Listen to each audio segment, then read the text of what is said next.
I wanted to be extremely careful to not be biased in trying to find machine learning solution. I wanted to find the right solutions for the right problem. You know, that problem I had in that previous startup where we went with a machine learning solution and realized that machine learning was not the solution there. I didn't want to reproduce that mistake there. Hello, everyone. Welcome to the Data Scientist Show. Today we have Damien Benveniste. He is a data scientist and software engineer. Previously, he was a machine learning tech lead at Meta. He has worked for almost 10 years in different machine learning roles in different industries, such as ad tech, market research, e-commerce, and healthcare. He has a PhD in physics from Johns Hopkins University and now working towards co-founding his own startup in the employee engagement space. Today, we'll talk about his career journey, how he solved challenging problems, and his advice for new data scientists and engineers. If you have been enjoying the show, subscribe to the channel and give me a 5-star review. Welcome to the show, Damien. Thank you. So how did you get into machine learning? So I was doing a PhD in physics, and I was very interested by mathematical modeling. At some point during my PhD, I realized that I didn't want to go to academia. I didn't want to be a professor. It was a big struggle for me to make that realization. So I had to understand what I wanted to do after that. At the time, so I knew nothing, apart from physics. And at the time, I was thinking that the physicists, they were becoming quants on Wall Street. So I thought like, I'm going to become a quant. And what I did at the time, I created or I revived the Johns Hopkins Economics and Finance Club. And I invited people, and I thought it was a better way to learn than to read books. I was reading books also, but I was inviting people that were quants and that were giving us their experience. It was like some kind of presentation. Yeah. So, and through that, I started to build a team of quantitative traders. So we were like people from different departments, and we wanted to basically train to do quantitative trading. So we were reading papers and we were trying to implement algorithms, like getting data from Bloomberg terminal. It was fun. And I remember reading that paper from, forgot that guy. He's a professor in NYU, and he was talking about statistical arbitrage. And in that paper, he was using PCA, a simple application of PCA. And I was reading about PCA, something actually that is not too far from what we learn in physics. And I started to discover more and more about that field of machine learning. I think it was around 2008 at the time or something like that. The paper is 2008. And I started to read more about machine learning. At the time, I found that the notes of Andrew Ng online Yeah. for his course, CS 229, I believe, in Stanford. Mm-hmm. At the time, Coursera did not exist. So I was watching his lectures on YouTube, and I started to learn machine learning this way. So at the beginning, it was really, intellectual curiosity. What is that thing I never heard about and everybody's talking about? Yeah. And but still, I was continuing the idea to become a quant. I think at the time, machine learning was not that fashionable in the quant trading world.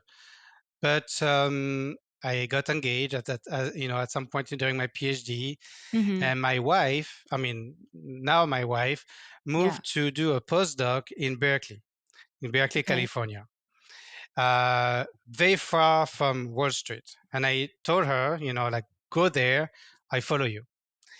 But I was preparing to go on Wall Street. I spent, big amount of time at my PhD to prepare to go on Wall Street, and Hmm. suddenly I had to prepare to go in the Silicon Valley.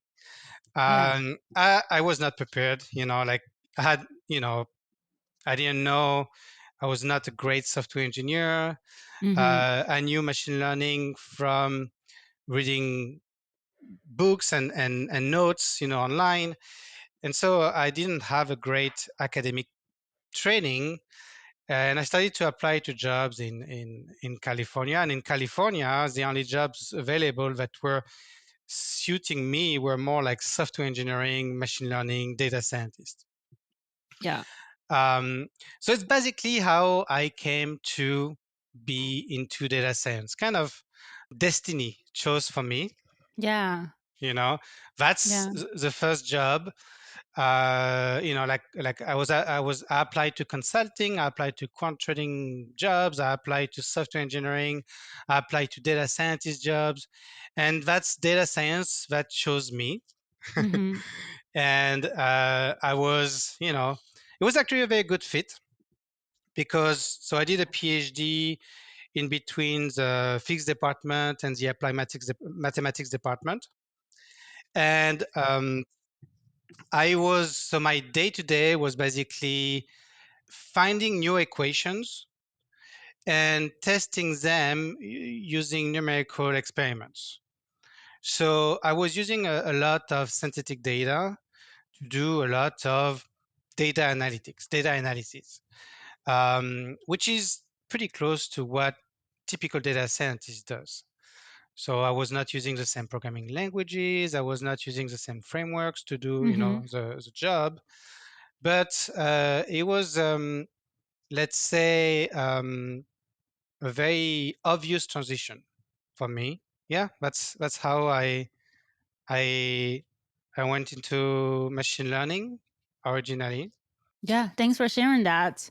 So, some very interesting part I noticed was basically from the quantitative trading, you were using a project that you're very interested in, and then use that to learn, engineering and machine learning. And also, seems like you discovered Andrew Ng's course before he launched his Yeah, Coursera courses. yeah, And lastly, you need to thank your wife to bring you to Silicon Valley into the tech jobs. sure, sure, sure. I know you previously had a lot of experiences. We'll get to that, talk more about your journey. And for your most recent experience at Meta, can you share how did you get into Meta and then what was some projects you were working on? Yeah. So yeah, Meta was my last job.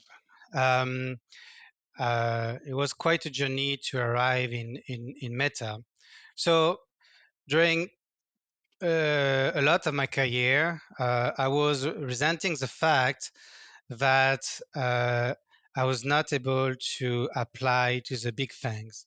And one reason is that I went into Berkeley, I got my first job, and then my wife got a professor position in Long Beach, California. Mm, So in LA. In LA, it's the amount of FANG jobs are more limited. yeah, Um, so, sometime I applied to just some jobs, in LA, but uh, the amount of opportunities were much more limited than in the Silicon Valley. And even if you get a job uh, in LA, I was living in Long Beach. It's always like 3 hours driving to get to work. So yeah, during COVID, I realized that those big companies, they were going to have to move remote. And I anticipated the fact that they were going to have to um, uh, hire remote. And I, it was starting to be potentially an opportunity for me to apply to those companies. So I remember it was like August 2020, I believe. Like, you know, well during COVID. I was not fully happy in my current job at the time. I can come back to that on why there later. But and I started to prepare interviews. So I knew that I was going to interview, maybe a year from now, from that time, and I was just going to take my time to prepare interviews, waiting for those big FANG companies to become remote. Yeah. So I started to read that very famous book on doing the exercise in the book. I was not finding it very useful for me to prepare, and I started to do more lead code questions. Basically, started to enjoy having a routine around doing lead code. And I Hmm. was really, I started by, I was not really preparing for interviews. I was just, setting my mind, getting ready to be knowledgeable on the subject. So I was doing lead code and questions, and I was having fun doing that. I was Yeah. really enjoying every day. Oh, I do one question, and uh, you know that was a routine. And I remember in September 2020, or maybe a bit later, a recruiter from Facebook contacted me, and she told me, "Yeah, so now we're going remote, like I expected. So would you be interested to interview?" The position was for tech lead, which I had no idea what it was at the Mm. time. I was my title at the time was director of machine learning in a startup that got acquired by a bigger company. So in those small companies, a big title like that is not as important that as in a company like Meta. But still, having that title, I was a bit reluctant to go back to be an IC, Mm. and not really understanding what was tech lead. I was like, okay, is that the right job for me? Isn't there like a manager position for me? And the lady described the position as being somebody that manage people on big projects, which was very close to what I was doing in my job at the time. So I started to prepare more seriously for interviews. I really wanted to be ready. I didn't want to waste that opportunity. So the nice thing about Meta, or I think Google or Amazon, I think is the same. It's extremely clear what you need to prepare for to interview. They tell you exactly what you need to learn. They tell you exactly. They give you the time you need. It's I felt it to be very similar to an exam. You have, like maybe like if you think about the SAT, or if you think about like a college exam, you have a curriculum. You just learn that curriculum, and we just question you on that curriculum. Yeah. Um, and the question is that the point is that the people in college that get 4.0 GPA are the people Hmm. that prepared the most or were the most efficient at preparing for those exams. So that's kind of the idea here, some kind of a exam that is very similar across FANG companies. It's pretty much the same system for Google or I believe Amazon. Yeah. So you prepare for one, you're ready for the others. It's kind of nice. And yeah, I mean, I prepared like crazy. Lead code, system designs, machine learning system designs. That was basically the sense of what the interview was about. And I got in. Uh, at the time, I was very excited. I was so excited about the opportunity to learn from a company that has such a mature uh, machine learning practice. Yeah. Like Facebook and Google, they are publishing papers that are of academic level, meaning that they are advancing the science of machine learning, they are advancing the technology. It's really humbling to be able to work in such an environment. So I went into the ads core ML organization. So that's the organization. It's like 300 engineers, and that's the organization that is in charge of all the machine learning for ads, ad placements in like Facebook or Instagram, or the different ways they can be placed. That was very exciting, because if there's a place, if there's a domain where machine learning is really valuable from a monetary standpoint, it's ad tech. I think it's a proven field where really you are using machine learning and it's bringing cash. And Hmm. it's not always the case in companies, where Yeah. there's a lot of cases where machine learning is used but not that useful. Hmm. Ads was a place where really you could quantify your your work, or the success of your work, Yeah. in dollar amounts. Hmm. And it's kind of what I liked about quantitative trading at the time, the fact that Hmm. the the amount of success you may have is translated into dollar amount. Yeah. Yeah, so it's a big organization. I think it's very different from any other places, I would guess, in the world, because you rarely see so many engineers working just on machine learning, just for a specific application in one Hmm. company. Yeah. So everybody is very segmented. Everybody has a very different domain of application. Personally, I was in charge of the automation of model optimization at scale.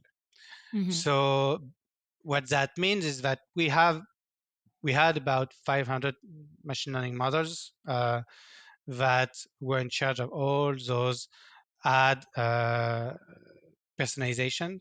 And I was in charge of what we call model optimization, which you can basically describe as being the piece of cross-validating hyperparameters. Mm.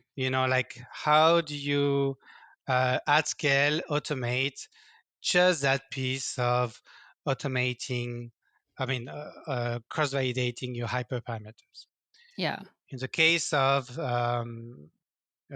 ads here, we were using neural networks. So beyond just, typical hyperparameters like L2 uh, regularization parameter or dropout percentage, you have all the architecture. You when you think about hyperparameters in a neural network, you need to think about all those continuous hyperparameters, but you need to sort of think about the architecture.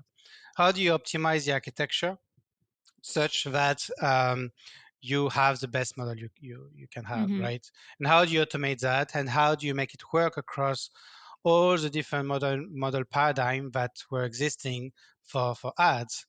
When you think about ads, you think about personalization this way.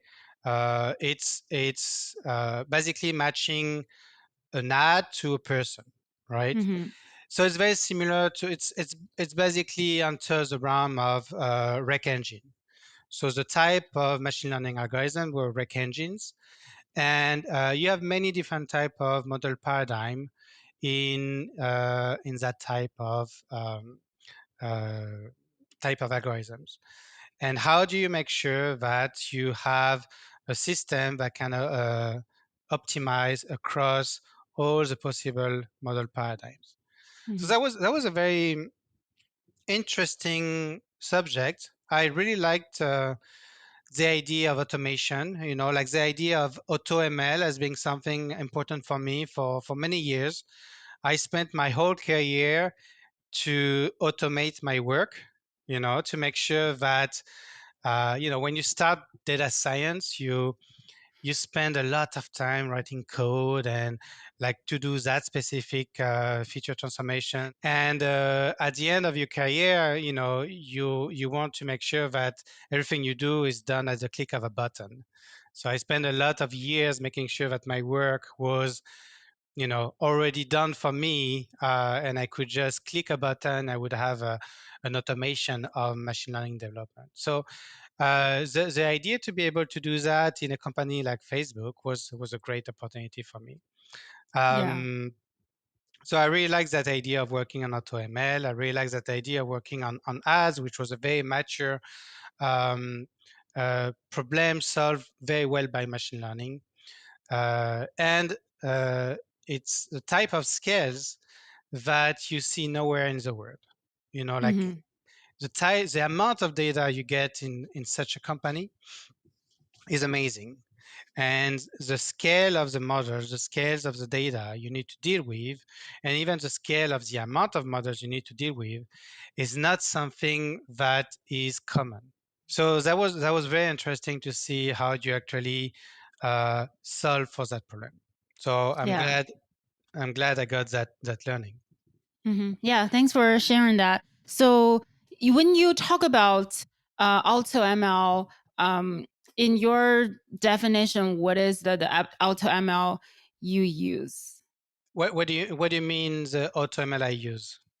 Yeah, so I think when we think about some current auto ML solutions, a lot of them are black box. They Mm, just try different algorithm and which one works well.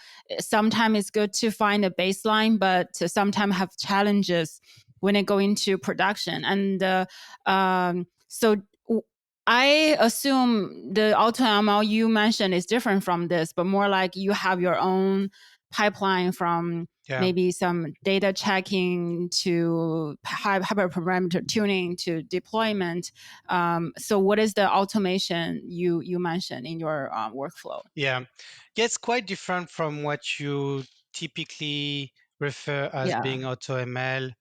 Uh, if I think about a company like Data Robot, or I think about driverless AI from H2O, Hmm. those type of solutions, what they are trying to do is basically take a whole bunch of algorithms. You throw the data into the algorithms, and you just see who wins, what Yeah. algorithm wins. It's a bit different here. It's because the paradigm is already known. We don't need to build a solution that will adapt to every use case. We don't need to. We know that we're going to use neural network. We know that we're going to have to predict on, for ads, to infer for ads, uh, ad ranking. We know that the type of model paradigm is rec engines. So you can really limit the space in which you're searching. You don't need to search the model type. You don't need to search anymore. Am I going to assess a random forest versus a neural network? No, there's nothing like that. So you need to, the space of the search space is much more limited. But that means that because it's much more limited, and it's the core, basically, those machine learning algorithms are the core revenue of Meta. You have much more opportunities to actually refine and to try to find new techniques, to find new ways to model optimize, or to maybe joint optimize features with hyperparameters, or like what is the best way to optimize the right features. How do you Mm. optimize on resources, because it's a lot of resources. So if you want to scale beyond what is already there, you need to make sure that you can use smaller models for the same level of performance. So the type of automation here is somewhat different. Also, you want the automation around serving the model. You want to be Yeah. able to have an automation around A/B testing a model, Hmm. and you want to have an automation around deploying that model when the model has proven to work in a online experiment. Hmm. Um, there was a big debate among engineers on how do you actually implement AutoML. Do you make it a pure black box, such that you really move the complexity to the engineering. You really need to take into account everything to make sure that you always have the most optimal model? Or do you leave more flexibility to around the automation such that developers can utilize that automation to develop new techniques? Yeah. It's kind of interesting to have some automation that is done, but this way you can really take those automated pieces and to see if you can move it in a different manner. Hmm. Um, in a sense, automation is similar to abstraction. When you have languages, programming languages that give you a fit function, and you take an algorithm and you just throw some data into it and you just fit. Uh, you have that abstraction. You just abstract the complexity of machine learning training by just have the fit function that handle everything for you. Behind the scenes, it's under the hood, it's really complex algorithm that is running, and it's automated in a sense. Yeah. Um, so automation, machine learning automation, if you think about data robot, you have a fit function that is going to search across a different search space, additionally to the parameters space, like which is what an algorithm is trying to optimize on. Like if Hmm. you think about a logistic regression, the machine learning algorithm, the automation is behind is about optimizing those parameters. Yeah. Uh, and if you think about um, AutoML, it's about optimizing those hyperparameters additionally, and optimizing around the model space beyond, you have the parameter space, the hyperparameter space, and you have the model space, and you just have some system that is trying to abstract beyond just the parameter space. Hmm. When it comes to what we were doing is that how much do you abstract? How much do you abstract away? How much complexity do you abstract away in such a way that you still provide enough flexibility to implement novel ideas? Yeah. So eventually, you kind of need to find a balance between the easy of the automation and the flexibility. So maybe you still have automation, but like you mentioned, you have those building blocks. So you can change a certain module when it's needed, but when you want to combine those, it's like Legos. You can kind of build some new tools based on the previous Yeah, modules. exactly. It's a way to see it, and it's the trend for any technologies, any Mhm. software technology. If you think about it, um, if you see, like back in the 50s, coding a website was a huge pain, a huge difficulty. Mhm. Now, with the level of abstraction we have, one person can deploy a huge website at scale around the world at the click of a button. The type of abstraction we have now for the different software technologies have really helped us go over some complexities. Yeah. Thanks for sharing that. And previously, you also mentioned model paradigm. What do you mean by model paradigm? So let me, and I'm not sure I can develop too much, but when it comes to rec engines, rec engine, when I think about rec engines, I think about that competition, Netflix competition that happened. Hmm. Tell me if I'm wrong. I think it was 2010. So 2010, there was this competition around recommending movies to users. And if I remember correctly, the winner of the competition was a huge ensemble of different Yeah. machine learning model that was really not practical to use in production. Right. But the second in that competition was that latent matrix factorization algorithm that is a simple linear model that was able to recommend a movie to a user. And it was very simple, and it was somewhat. I I don't want to state too much, to claim too much, Mhm. because somebody is going to tell me no, it's somebody in the 80s that did that thing. But uh, Yeah. I believe at the time it was pretty novel way to solve that problem.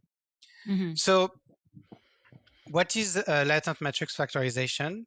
It's basically two matrices that you take a product of, and you get an inference, you get a prediction by doing that, by seeing what is the result of a product, of a dot product of two matrices.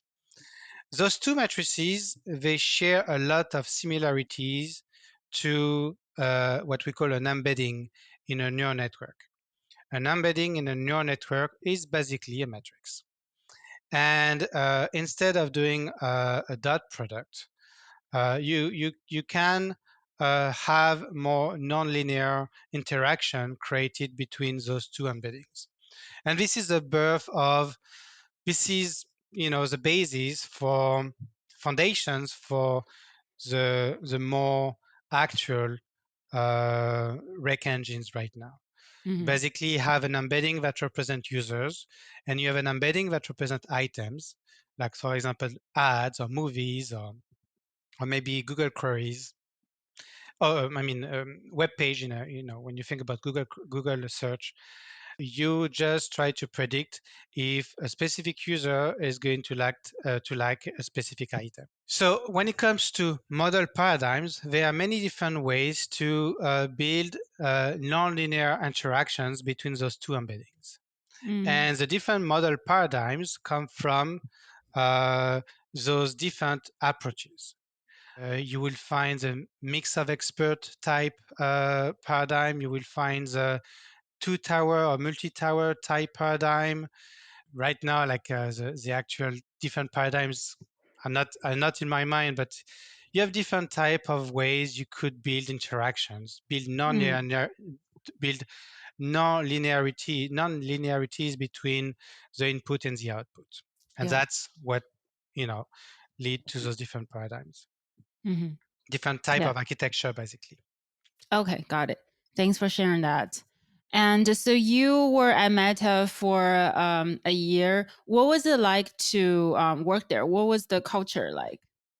So I can tell you right away that um, I truly hated working at Meta.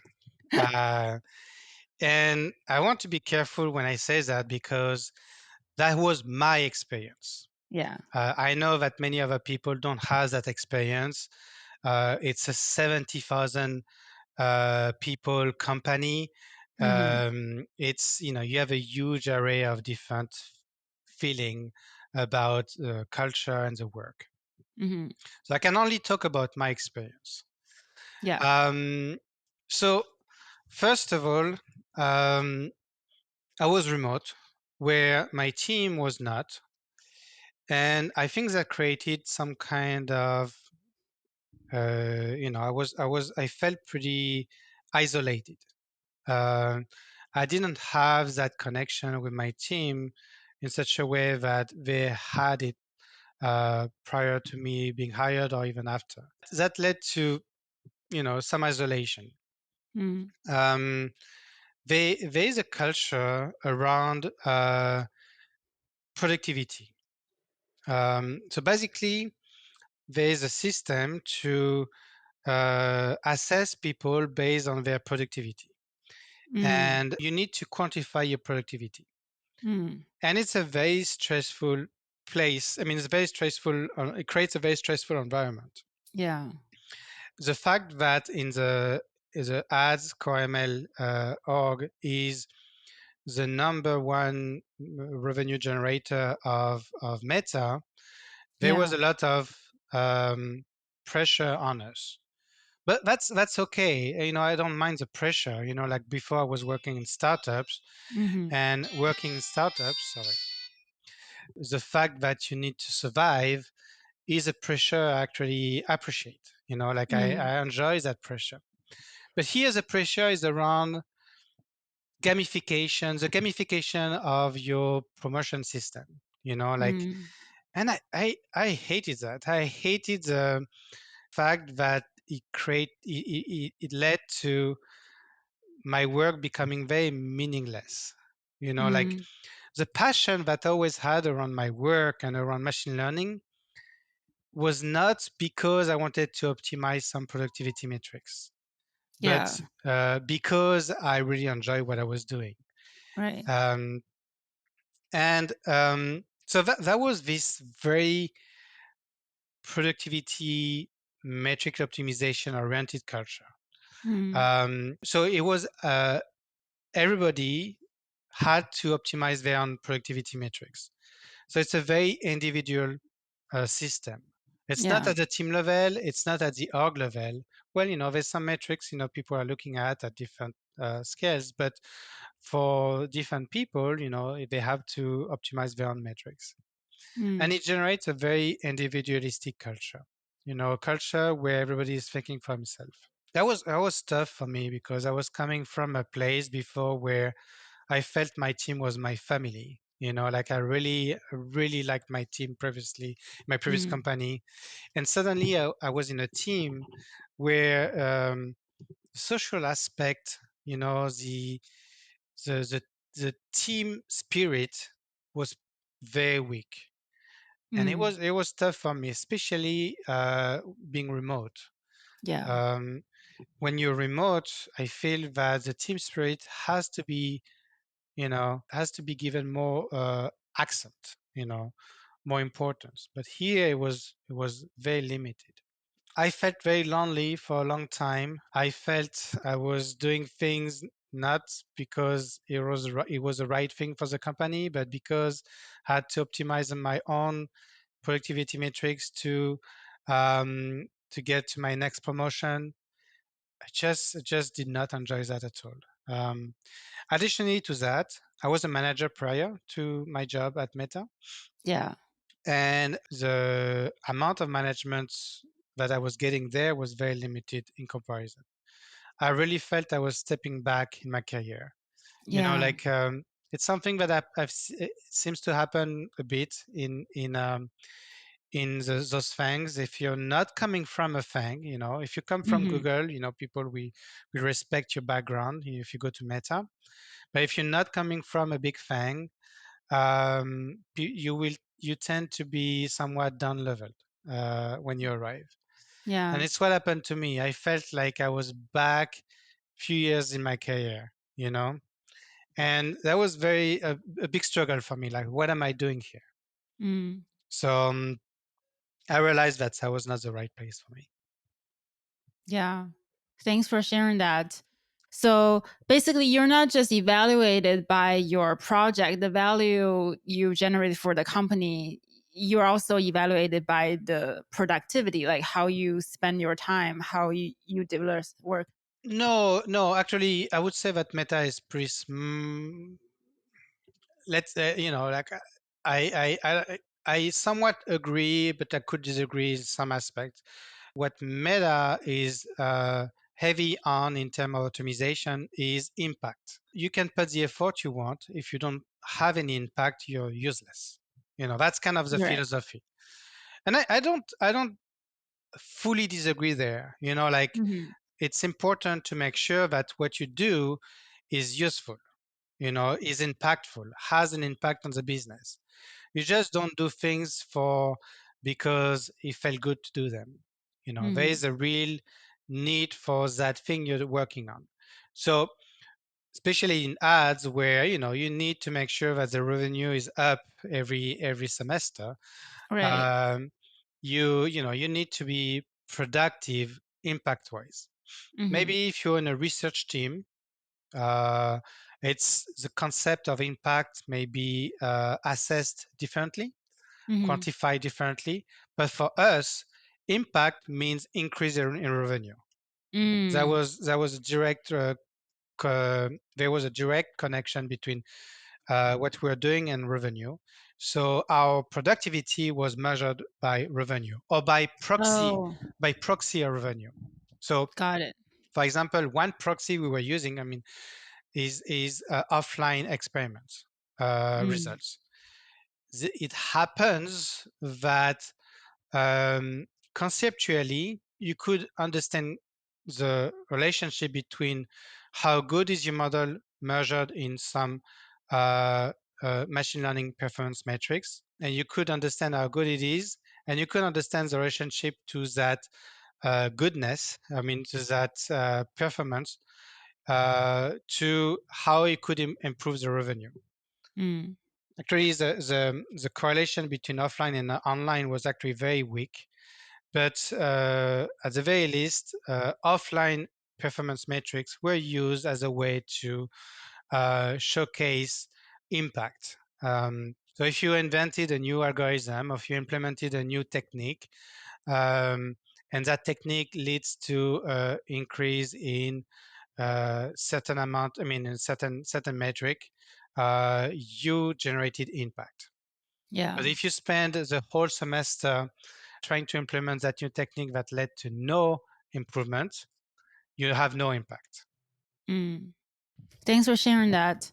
And also, you mentioned there are certain metrics that tells you how to get to the next level.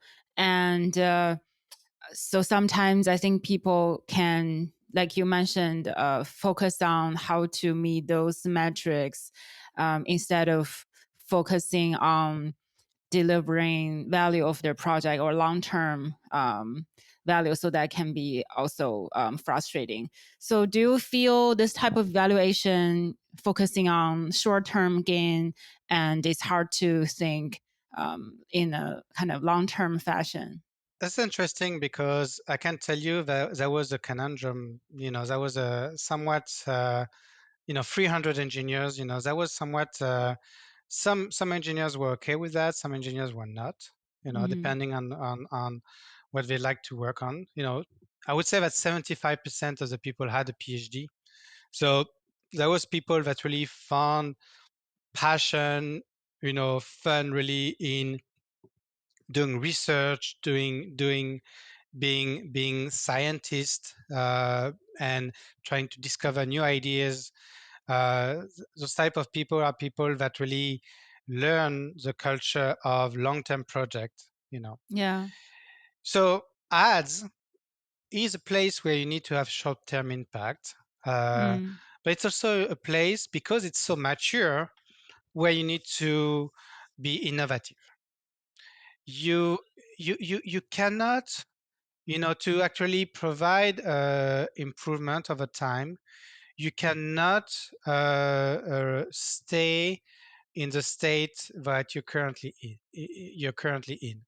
You really Hmm. need to find new techniques, new ways to find more impact.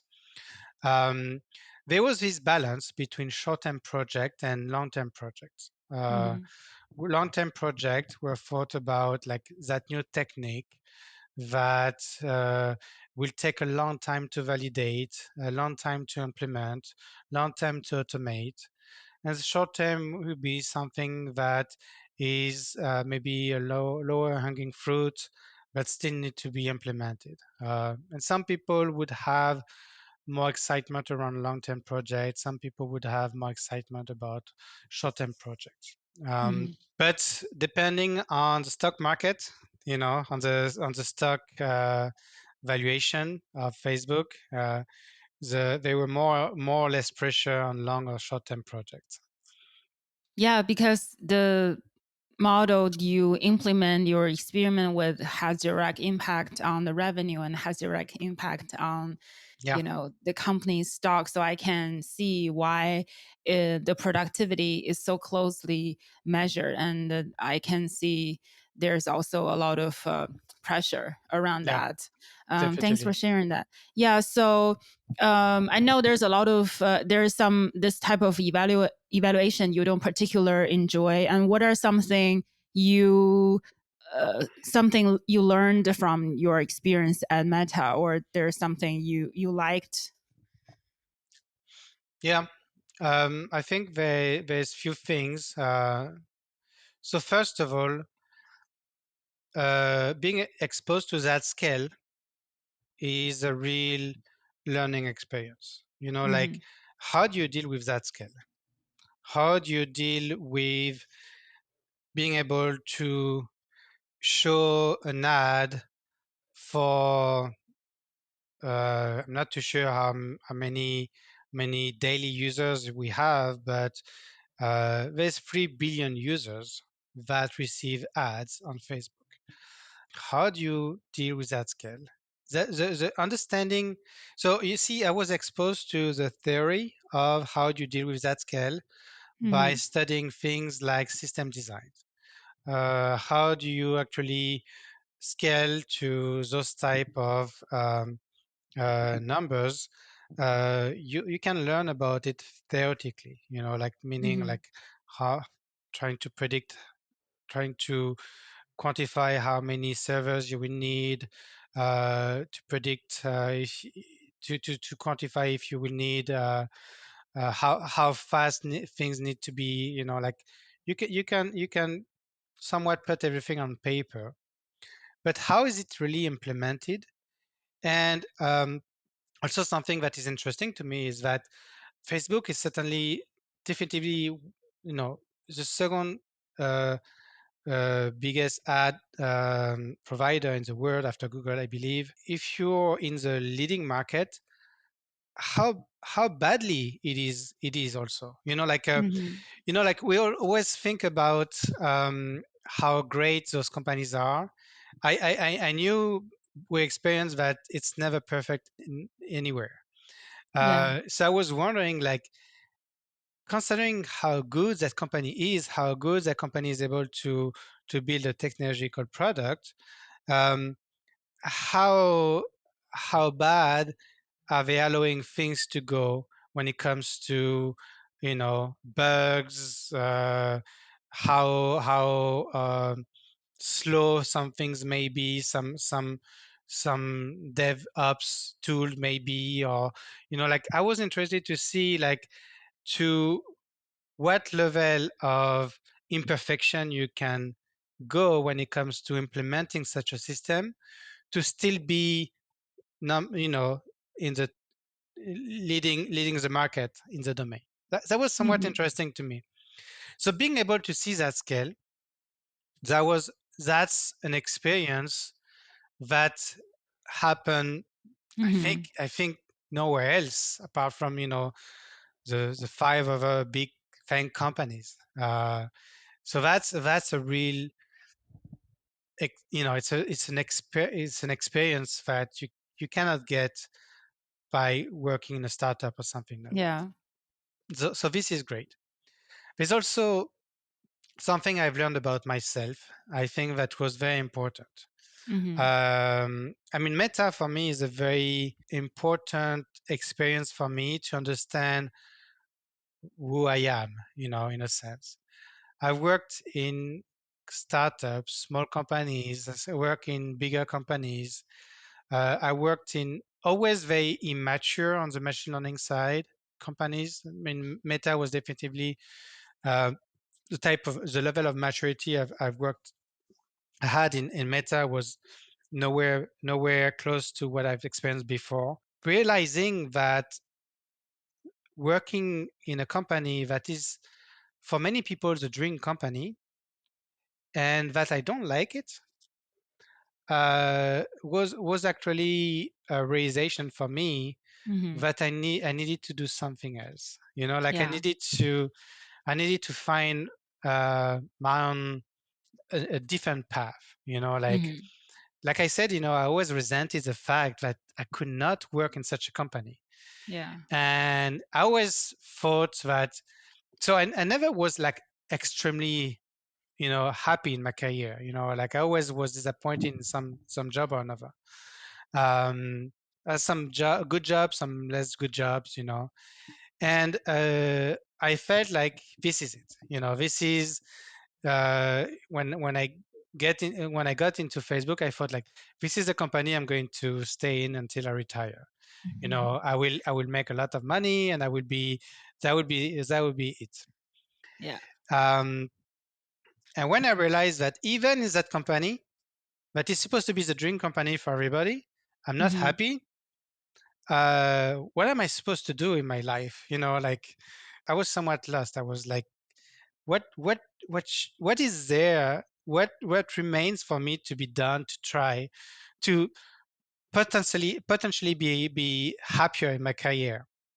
So it's where I felt that maybe the only thing that I didn't try was to create my own company. Mm-hmm. Um, and that was a big revelation for me to go in Facebook, Mm-hmm. because really Yeah. before going to Facebook, I felt okay. My job title was director in machine learning. The next job should be maybe VP in machine learning. The next job would be, I don't know, CTO, whatever. Yeah. And I would go from shiny title to shiny titles, Right. and I would increase my salary. I was thinking that I would go to Facebook, and I would just, be safe there, Mm. not too much risk of layoff there. And I would just have, comfortable income that would allow me to be happy later. Mm-hmm. And then when I realized that that's not for me, I thought like, okay, let's change completely what I thought I was going to do, and let's try to build my own career, my own company. Mm-hmm. Thanks for sharing that. We are going to talk more about what your current company is working on. I think a lot of audience probably are curious. So we're going to talk about that later. And now let's go back in time in your career. And thanks for being very transparent about your experience at Meta. So previously, you worked in a startup. You worked on a lot of different projects. What is one project that has shaped your career? So there are different projects that shaped my careers, I would say. Um, there's different transitions I experienced in my career. Hmm. I think I'm thinking about one, two, or three projects here. The first one that I'm thinking about, really, it's not really the project itself, but more the job. I was 2 years in my career. I had like two previous jobs before. It was when I was at Blue Steam. So Blue Steam, I think, went bankrupt right now. It was an e-commerce. Yeah. That was interesting because it was a company in, forgot which state. Uh, I need to check again. But they created an antenna in LA for the data science team. So it was Yeah. a new endeavor. They wanted to create like a new a new data science practice for the company, basically trying to optimize everything using machine learning. Hmm. It's something that is commonly done in especially in e-commerce. How do you optimize everything, with the data science team? And that was the first time for me that I had, as a manager, somebody that was an experienced data scientist. Previously, in my previous jobs, my managers were people that were not, that maybe they thought they were strong in data science, but they were not. Mm. Um, but here, it was somebody that has really that experience training machine learning models, putting them in production. He had a PhD in stat, so he was pretty educated on, like the underlying uh, intuition around the data, and Mm. um, maybe mathematics of some algorithms. So it was a very good experience for me. So having that mentor, and we were a team of data scientists. Like, everybody had a PhD. Everybody pretty strong data scientists, so we could really learn from each other. Yeah. Um, it was a great experience to be able to work in that environment. To basically Hmm. have an actual data science mentor. Not to be told what to do, but to understand what are some constraints maybe we should follow, best practices we should follow to just work, around data science. So I remember we worked on a project for marketing campaign. Hmm. So that specific company was sending catalogs to people. You know those annoying catalogs you receive in your mail. Yeah, so Uh, many. that was we were part of the problem. Yeah. So you're Um, not just pushing the ads on my Facebook, Instagram account. You're also sending the cataloging the e- mails. exactly, exactly. You're in all the ad space. So we were sending, we were basically we wanted to optimize marketing campaigns, Mm. and so we wanted to personalize who you send a catalog to, right? Based on some data we would have about the different users. What was interesting about that project for me was that it was, I think, the first project we worked on when I was at Blue's team. We set up the work in such a way that we all worked on it. Like we were at the time 4 data scientists plus the manager, and we basically all set up the process in such a way that we were kind of competing against each other. Mm. The concept of competition was not like um, you know established. It was just like it was just induced by the way we worked together. But basically, we tried all to solve the problem in our own ways, and we could quickly see how much performance somebody else could get. You know, alongside that, quick feedback from you do something, you do somebody else do something, and you see who kind of outperforms the other. We had the manager that was really imposing a rigid framework around the way we were developing models, meaning that give data to a data scientist, uh, a junior data scientist, that junior data scientist could spend 2 years trying to develop the perfect model and Hmm. never deploy anything. Here, the game was time boxed. We time boxed everything, and there was timelines that we had to follow to make sure that we were providing value at some point quickly to our users. May have been suboptimal, but the idea was that we want to make sure that we quickly get something in production, first of all, to test the production environment, the production systems, Hmm. and to generate value to our users as fast as Yeah. possible. That was very interesting experience for me, because I think that was the experience, the job experience or the project experience that made me a data scientist. Like the data scientists that care about the user, the Mm. data scientists that care about timelines. I was not anymore that PhD student that had years to get a project going. No, I was somebody that had to produce something quickly for customers. Also, it's where I started to understand what works and what don't work Hmm. when you try to be quick in developing a machine learning model. I think it was at the time where, so you take very very I would not call at the time I was not a junior data scientist. I was pretty educated on the on the concepts, but I was not maybe as good to understand what are the best algorithms to quickly try to get the value quickly. Hmm. Um, and I remember, starting that project, throwing everything at the data, every feature transformation, every algorithm possible.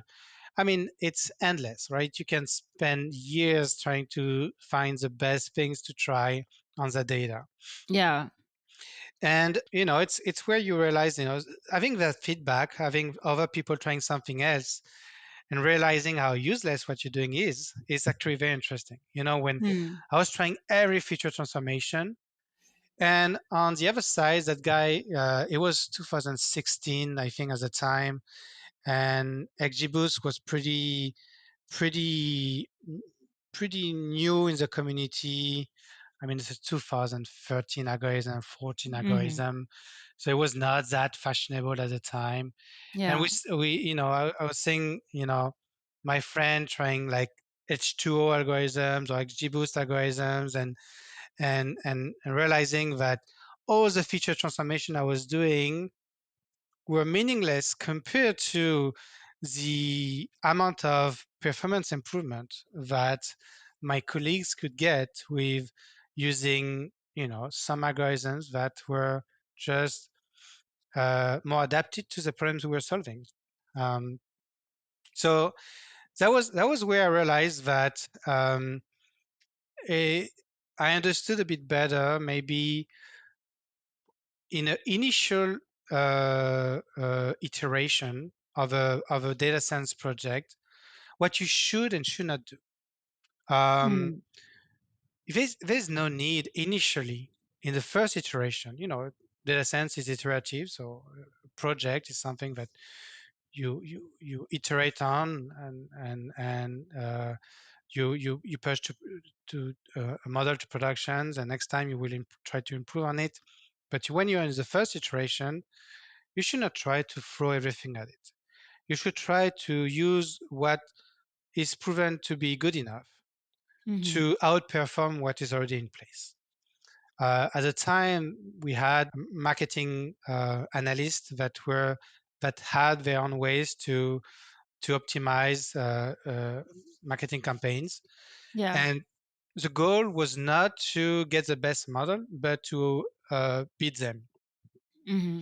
And to beat them, we didn't need to spend years to do that. We could just throw at the data, a couple of well proven algorithms, and we understood that that would be good enough to get a first iteration of a machine learning model for that specific problem. Um, and that was very educational to me. I think I understood better what you should focus on at first and what you should focus on later down the line. Um, Yeah. that was interesting for me. Mm-hmm. So that was a very educative project and work experience working with so knowledgeable people. I think I really recommend to quickly get a job, when you're a junior data scientist, to quickly get a job with people that are strong data scientists and that have an environment where they can really impose best practices. Mm-hmm. It's not always the case. If you don't have good data engineering or good um, data quality already there, it's going to be hard to be mentored correctly by a data scientist, because you will spend your time just looking at data pipeline and data quality. But if you don't need to take care of that, you can really focus on machine learning development and really learn the best practices there. Mm-hmm. Yeah. Thanks for sharing that. And I can resonate with what you suggested about how do you set your goals for your model. Hmm. If you have a research mindset, although research is important, but in a kind of business environment, how can you quickly provide value? I think one thing is always important when we develop a machine learning model is to know your baseline. So in your case, your baseline is the marketing analyst's model. So Hmm. comparing to the baseline, how does your model work, right? Maybe I can just improve 10% comparing to the baseline, or maybe you develop a model that has 95% accuracy, but the human labeling or whatever baseline is already pretty high, is 99% at that time. Maybe you need to think about, oh, is this really worth it to invest in machine learning? So I think Yeah. knowing the baseline and setting a goal, comparing to the baseline is a way for us to, you know, set a milestone, create a Yeah. meaningful impact instead of trapped into this kind of endless optimization competition. Yeah, I mean, I think you should not go into a machine learning project without having a baseline. I Mm. mean, there's two reasons for that. First is like, what business value do you provide? Is there like a business value provided by machine learning algorithms? You know, like if you don't have a baseline, you don't understand what what potential improvements you may be Yeah. providing. Hmm. Uh, is that useful? Are you useful? And additionally to that is that being able to quantify, it's not it's important to understand that. I think for many data scientists, like if you're not working at Meta, you're a data scientist, or if you're not working in a FANG, if you're a data scientist, your job is not safe, and you need to understand how much value you are providing to the company, therefore validate that you are worth your salary. If you can prove that, I think it's going to be helpful for you to keep your job. If you cannot prove that, I mean, you need to accept you're not that useful. If you cost more than you generate as a revenue, something wrong there. Hmm. Yeah. And by measuring your impact, you have to gather that information of what is the current baseline. Or if Hmm. there's no baseline, just understand what is the current process, what's the current procedure. For example, how much time people are spending on this manual process and what is the Mm. frustration. Those, if you don't have the data point, collect those anecdotes, the story. And then when you launch the project, if you're not at Meta, maybe as a data scientist, sometimes you don't know what is the change. So you need to take your initiative to ask the product manager or the engineers to kind of follow up after 1 month, 3 months, what has changed. Yeah, And yeah, and then, add it in your own documentation. yeah, and I think another point on that is that that's why I think it's important for data scientists to not only focus on offline results, Hmm. but on online results. So you have a business problems you're trying to solve. You're usually providing a machine learning solution that is trying to solve a proxy problem to the actual original problem. Like there might be different ways to solve for marketing campaigns. There might be different ways to solve for customer attrition or something like that than a machine learning solution. So you're providing a machine learning solution. That solution may not be optimal to the problem you actually try to solve. So it's actually important to understand how that solution is providing value quantified into business metrics. It's important, like in machine learning, we care about R square, we care about AUC, cross entropy, and those kind of metrics. They are not meaningful business wise. Yeah. So a 10% improvement in some AUC may be completely meaningless when it comes to the business metrics you're trying to Hmm. optimize. So it's very important to go to look and get your hands dirty in trying to understand how much of business metric you're actually improving. Yeah. That's why it's important to have, to go beyond just machine learning development. You need to understand your customers, your users. You need to understand production environment. You need to understand how much value you're providing to your users, and you need to really be curious about that to be a good data scientist, I believe. Hmm. Yeah. And you also mentioned you time box everything. Is it a way for you to remind yourself to kind of focus on the goal, the customer, the product? Kind of. I think it's about getting away from what is tempting to do in machine learning. Mm. It's tempting to try to optimize forever your models. But I think it's very important to come back to the bottom line. What are you trying to solve, and who are you trying to solve that for? And like take into account context. Like if you work in a public company, you have you have yearly reports, you have quarterly reports.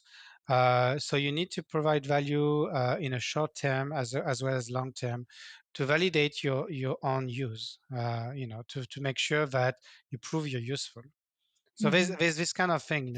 Cannot be that type of person that is disconnected from the context of customer, what you're trying to solve, and the context of your own job, how it's perceived by leadership. Yeah. So you need to deliver value quickly, first because of customers. And you need to deliver value quickly because you need to prove that you're actually useful to the company. And you need to work across teams. So when you're a data scientist, you work with product managers, you work with data engineers, you work with data analysts, you work with maybe backend engineers, front-end engineers. You need to plan when people will need to do something.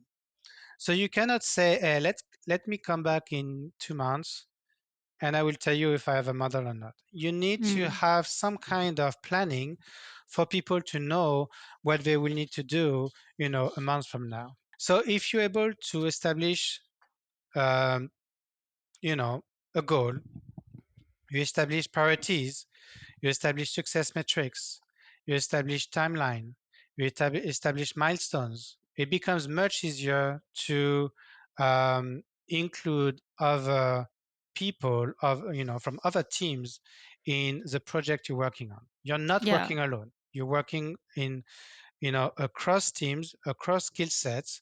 So you need to be able to really uh, find a way to communicate and collaborate with other people. Mm-hmm. And so time boxing is a way to somewhat achieve that. Like you have a plan, you have timelines, you have milestones.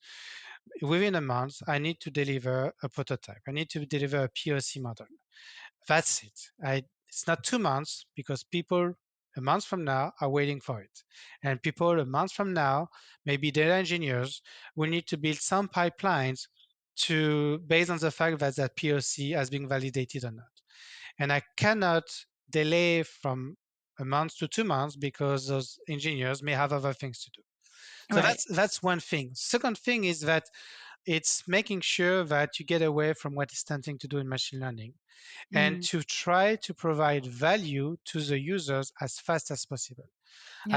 As long as your model is not in production, no value is being generated, no impact is being generated, no users is happier. You know, Mm. so you need to, if you have something that is slightly better that is already in place and it's generating value, you need to have that thing being productionized quickly because that value will only be being seen or felt if the model is in production. Mm-hmm. So time boxing, like understanding what is machine learning development. You know, there's when you come to machine learning development, you can maybe think about user interview. Like maybe user interview is talking with your product manager, talking with an internal team that you are trying to build a solution for. Um, then maybe there is like trying to understand if the data that exists has any predictive power. That can be tested very quickly. You need to make an expert of yourself, make yourself an expert on the data and the mechanisms that relate to that data and the problem you're trying to solve. If you pretend solving a problem, you need to be an expert on that problem. Mm-hmm. Um, and then there's like um, uh, choosing your data, cross-validating your hyperparameters, training a model. All of that can be timed and can be shortcut if you start to feel that it's going to take too long. There's productionization. You need to start productionization. You need to start building pipelines before you have a final model, because it's going to take time to build pipelines. If you know that your POC provided, your proof of concept provided some value, you need to establish some data engineering pipeline to make sure that you can serve your model. You need to make sure that if you, let's say, build a machine learning service that is going to be called by a backend server, you need to build the systems in place. Like if on the if you have a model that has interact with a user on a front end, let's say, and that is sitting in a service that is called by a backend, you need to maybe build on the front end some interaction that will be able to feed on what the model is going to predict. So there's all those things that need to be built, but it's not only about your machine learning model development. And so you Yeah. need to be able to somewhat plan and provide timelines to those people for them to know that they can start to work on what they have to work on, and you're going to be ready by the time we are done. So Yeah. it's all about that. It's Yeah. machine learning is not a one person job. Hmm. Yeah.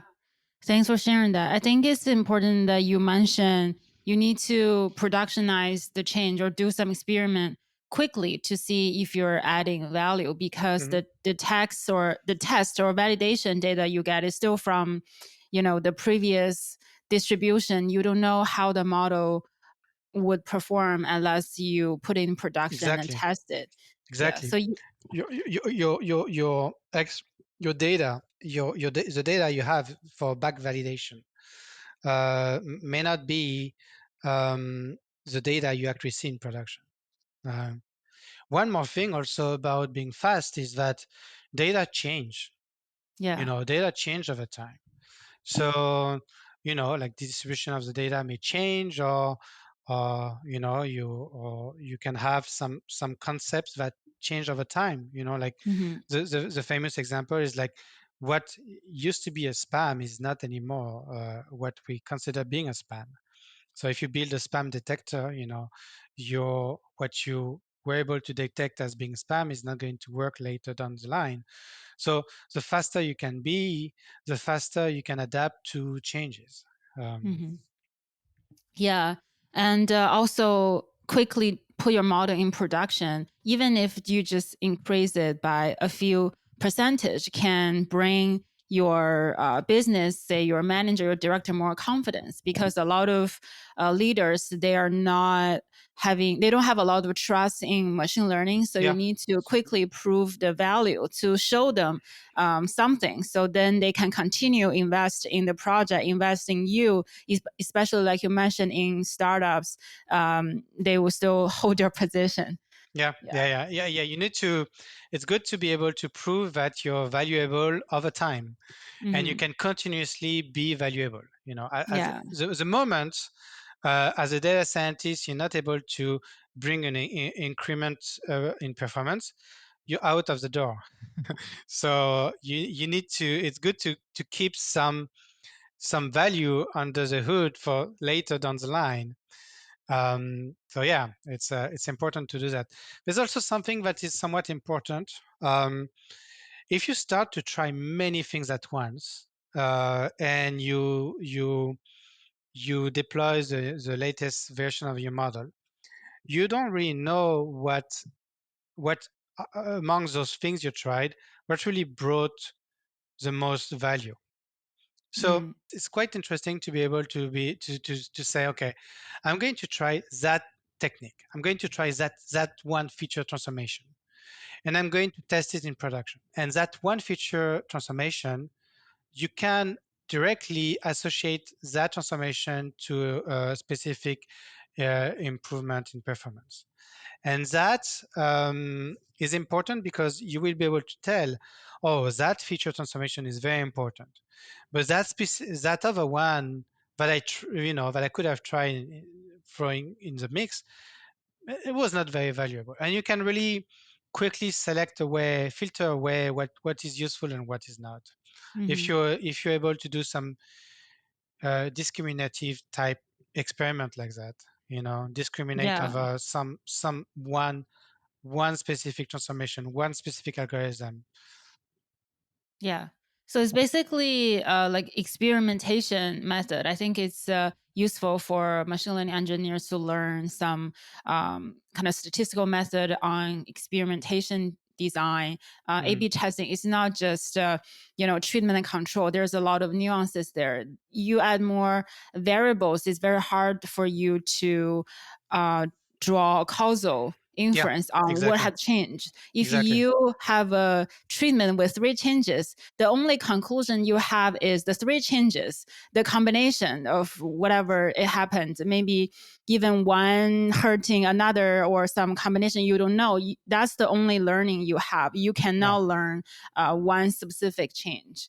So you need to design the experiment in a way to think about, okay, do I just want to test this combination so I can launch it, or do I want to test this so I can learn what's happening there? And yeah, also, if you work on a large team, your coworkers may testing something else in the pipeline, so you don't know. Like you mentioned, exactly. machine learning is a teamwork. You need to coordinate with them to talk to them, or maybe even product manager is testing something on like a image layout that could impact your model. So you need to know the entire kind of experimentation timeline. Are there anything impacting you on the Yeah, kind of the upstream, exactly. downstream? Yeah. Yeah, yeah. I think at Meta we were pretty good on that. Fact that it was a very mature practice of machine learning, we could really have some strong, good practices around A/B testing things, because there's that level of maturity.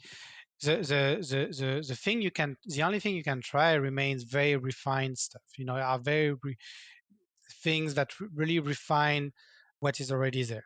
It's hard Yeah. to really completely change everything. Right. Um, and so you kind of try that new thing and you A/B test against what is already there. You have your challenger and you test against your champion. And I thought it was well done, because if you think about the scale at Meta, and when you realize that you have so many models, just for ads you have 500 models, right? Yeah. If you find a technique that maybe process your feature in a way that is very valuable, maybe the feed team can use it. Maybe the other people in ads can use it. Maybe in other part of Meta, people can use it. So Yeah. being able to quantify that a specific improvement, I mean, a specific improvement is led by a specific new technique, is good to be able to propagate that successful technique to other place. Hmm. Yeah. Thanks for sharing that. And what is the some challenging project, the most challenging projects you have worked on?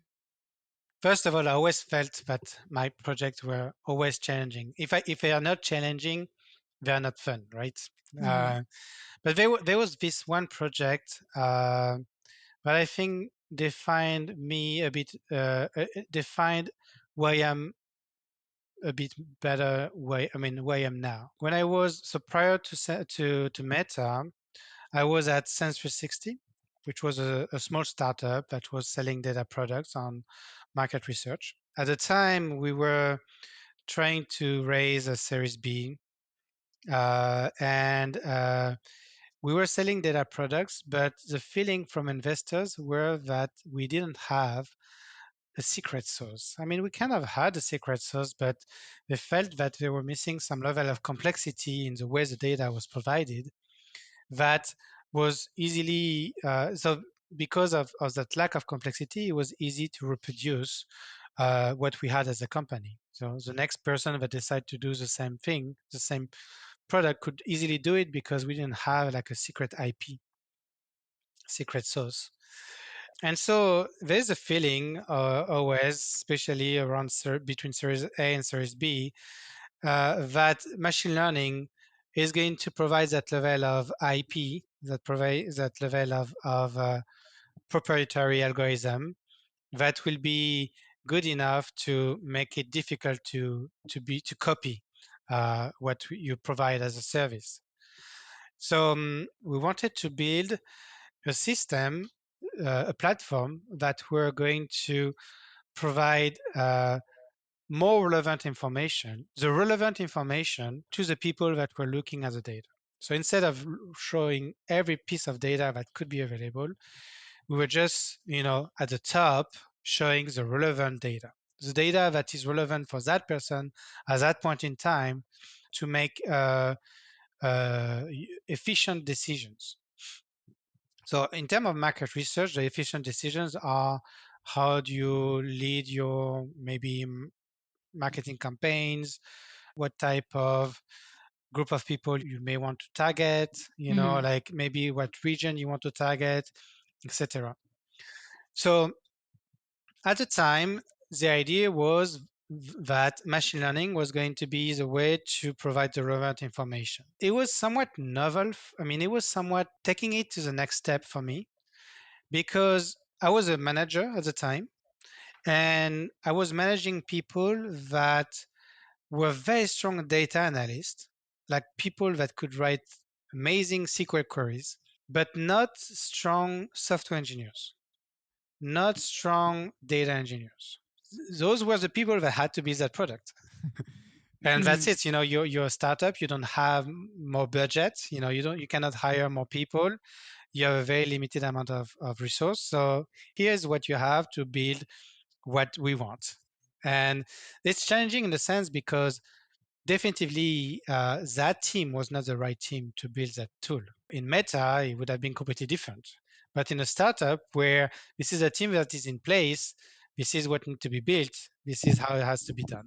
Yeah. So that was taking it a step beyond for me because not only there was a machine learning piece, but there was the whole data infrastructure that had to be built. I was not taking care of the front end, but we had to really build that whole system that was providing the relevant information. So basically, take the data that is already in place, message it, and put it back into the system in a format that is usable to be shown as being relevant. The machine learning piece at the time was explanatory machine learning. So basically, I mean, it was just concept wise, it was what we were trying to solve. The problem was that we had some time series. One time series was sales numbers. We Mm-hmm. had sales numbers of different companies. And we had market research metrics like that highlight customer behaviors. Like, for example, how many people bought things in for that brand in credit card versus cash, or what was the foot traffic in that specific shop of that is maybe a McDonald's or maybe it's Burger King. So we had to understand, we had all those market research metrics like that where we could understand the behaviors of users. And the idea is that how do you use those market research metrics to explain revenue? So basically, it's like how do you match revenue? How do you match those customer behaviors to revenue? Because revenue is a bottom line for any company. So it's the only it's the thing that you care the most. So if I give you some foot traffic metrics, how much should I care about it when it comes to my bottom line? Like, does Mm-hmm. that influence, is that change in foot traffic influence my revenue? That's what matters. So we use machine learning to basically understand the relationship between those market research metrics and the bottom line revenue. Mm-hmm. So basically, machine learning was just a way to learn the functional relationship between some time series and another, Mm-hmm. which is what machine learning is good at doing. Like supervised learning is functional approximation. The definition of supervised learning is functional approximation. How do you take Mm. a set of inputs? You can predict an output, and what is a functional relationship between the input and the output. It was not even for inference. We were not predicting anything. We were just trying to understand the functional Mm. relationship. Yeah. It was assuming that the functional relationship was not known, Yeah. which we realized later it was. Um, so that made machine learning at some point useless. But originally, we started with the idea that we had that machine learning core that were learning the relationship between a set of time series and an output time series. Mm-hmm. And we had to build a whole data infrastructure around that. So we had Airflow pipeline that was connecting to Redshift database, and we had all that pipeline that was really built just to feed that machine learning model. And the challenge were really about getting everybody productive on that code base. If you Yeah. think about people that are strong in SQL, it's not clear that they're going to be strong at being productive on Mm-hmm. a Python code base at the time where you had like an Airflow pipeline, and it was a good software piece of code. It was an interesting challenge to train people to make sure that they were efficient on that code base. Mm-hmm. Um, and I think for me it was interesting to as a challenge to coordinate with product manager, other engineers that were building a backend server and making sure that whatever we're building was good, aligned, with what they were building. Everything was optimal in some way. So there was this good cross team work challenge that was very interesting. And at the same time, making sure as a manager, I was a manager, that the work is well shared across the different members in the team. Mm-hmm. That was a very exciting project for me, Yeah. because it was truly beyond machine learning.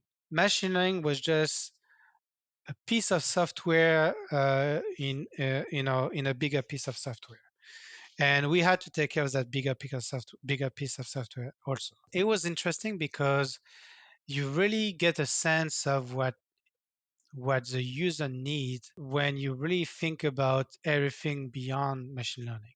If you Mm. think about the engineering around your machine learning models, when you're trying to solve a user problem, you really think about other things than just how performant is your model. And that was very rich for me. Like, think about building something for the users. It happens that machine learning was a part of it. It could have been that machine learning was not there. Building something for users. So it defines me as a project because I realized that, I love machine learning, but to build something for users, machine learning does not need to be there. Mm. And it's okay. I can enjoy building something for users, even if machine learning is not there. And I think it's an Yeah. important growth because if you're a machine learning person, if you're a junior data scientist, you develop models. If you're a Mm-hmm. senior data scientist, you need to manage cross-team things, with data engineers, other teams. Mm-hmm. But if you're a manager and you start to manage data scientists, data engineers, you manage other type of skills, you need to build things beyond. You need to understand things beyond machine learning, and you need to understand that you're going to be to have to build things just beyond machine learning. And so Yeah. it's an important growth to go through to make sure that you can get to the next step of managing projects that may or may not involve machine learning. Mm-hmm. Yeah. What are some unexpected or counterintuitive things you learned from this project? Well, the biggest unexpected thing was that I remember being at the core of that project because I was a machine learning guy. I Hmm. was the guy that has the expertise in machine learning. Yeah. And it was thought to be a machine learning solution. And, it was a way to be able to say to people, yeah, we have a machine learning algorithm that does that. Every startup is trying to get that one thing, that one line. Yeah, we have machine learning that does that thing. They could argue to investors that they had machine learning. That was great for them. And then, over time, we realized that if we were looking at the data, if we were looking at the concepts behind what were meaning, what was the market research metric meant, we could actually build an analytical relationship between those Hmm. variables and revenue, meaning that we could actually write a closed form relationship between those inputs and outputs without having the need for machine learning to learn it, because there was already, you could actually deduce it from the meaning of what those variables are about. And for some reason, so the funny thing is that because I was not as strong of a data analyst than the members in my team, I did not build that expertise on the mechanisms behind the data as much as some of my coworkers. And I was not able to actually visualize that there was a relationship that existed. And for some reason, the people in my team took at least a year to realize that the relationship was there. And at some point, one of my coworkers, one of the people in my team, came to see me and say, that there's a relationship there. And wrote down the equations, like realizing that machine learning was completely useless. That whole Hmm. project that was starting to be, as a machine learning project, ended up to be a completely non-machine learning project. Yeah. That was an interesting realization we had. I think it underlined something that I hold dear as a principle, is that if you can solve a problem without machine learning, you should do that. You know, Hmm. you should only use machine learning if you're trying to solve a problem that is meant to be solved by machine learning. So here we try to invent a solution, but we realized that the solution was actually better without any machine learning. Yeah. Thanks for sharing that. So, based on your almost 10 years of experience in machine learning and as a engineer, what are some best practices in machine learning that you can share? There is like a couple of things that I can try to focus on. So first of all is something that I've been talking about, is to try to understand that you're solving a problem for people, Hmm. and to really get to the point where you provide a solution, you provide value. You're not solving an abstract academic problem. You're solving a problem to generate revenue or to make users more happier. So you need to get to a point where you provide that value as fast as possible. Hmm. Really, something that I really advise is to first understand that machine learning projects are very different from most software projects, in a sense that when you build machine learning software, that software deteriorates because the data can change over time, the concepts can change over time, and you cannot build a machine learning solution and let it, leave it there as Yeah. something that will remain high quality all the time. Hmm. So you always need to think that machine learning projects are iterative. You always need to have somebody on top of it. Yeah. As such, it's a very different, problem than like a front end engineering, where you Hmm. build a front end. That front end is there. You know, you're not changing it. It's not failing over time. You need to think about machine learning project as being iterative, and Hmm. as such, you need to think about trying to go fast to get feedback from your models in production. You need to understand that whatever you do in offline experiments may not translate to your online experiments. So that's the one Exactly. thing. You need to be, Mhm. to have that understanding, and you need Mhm. to plan over time that you need to go back to that project, and you cannot let it go once you're done developing your first model. So Mhm. that's one thing. Second thing that I think come to mind is something that I was guilty of, and that you know I got beaten by is when I started to be a data scientist. I was training models. I mean, I started in R, so I was training models in R Studio, Yeah, and same. then yeah, and then I moved to Jupyter notebooks. Uh, so really, for me, Jupyter notebooks were the environment that was somewhat providing me the similar value that I was getting with RStudio. Kind of, if you could argue that you have better IDEs to mimic RStudio, like Spider maybe, but Mm. I really liked moving to Jupyter Notebook as a way to do some quick experiments. Mhm. So I think it's tempting if you have such an easy environment IDE to develop code. It's tempting to, if you don't think about production, if you Yeah. completely disconnect yourself from, hey, you're building a software and you need to push that software into production. It's easy to do everything into a notebook. You know, if you, for example, go to Kaggle, you will see, Jupyter notebooks, right? You will see like Mhm. people taking you through their own experiments into a Jupyter notebook. And if you actually take classes online, they will take you through a Jupyter notebook. I taught data science and at the university, and I was taking people through a notebook. It's a very simple way to showcase how things are.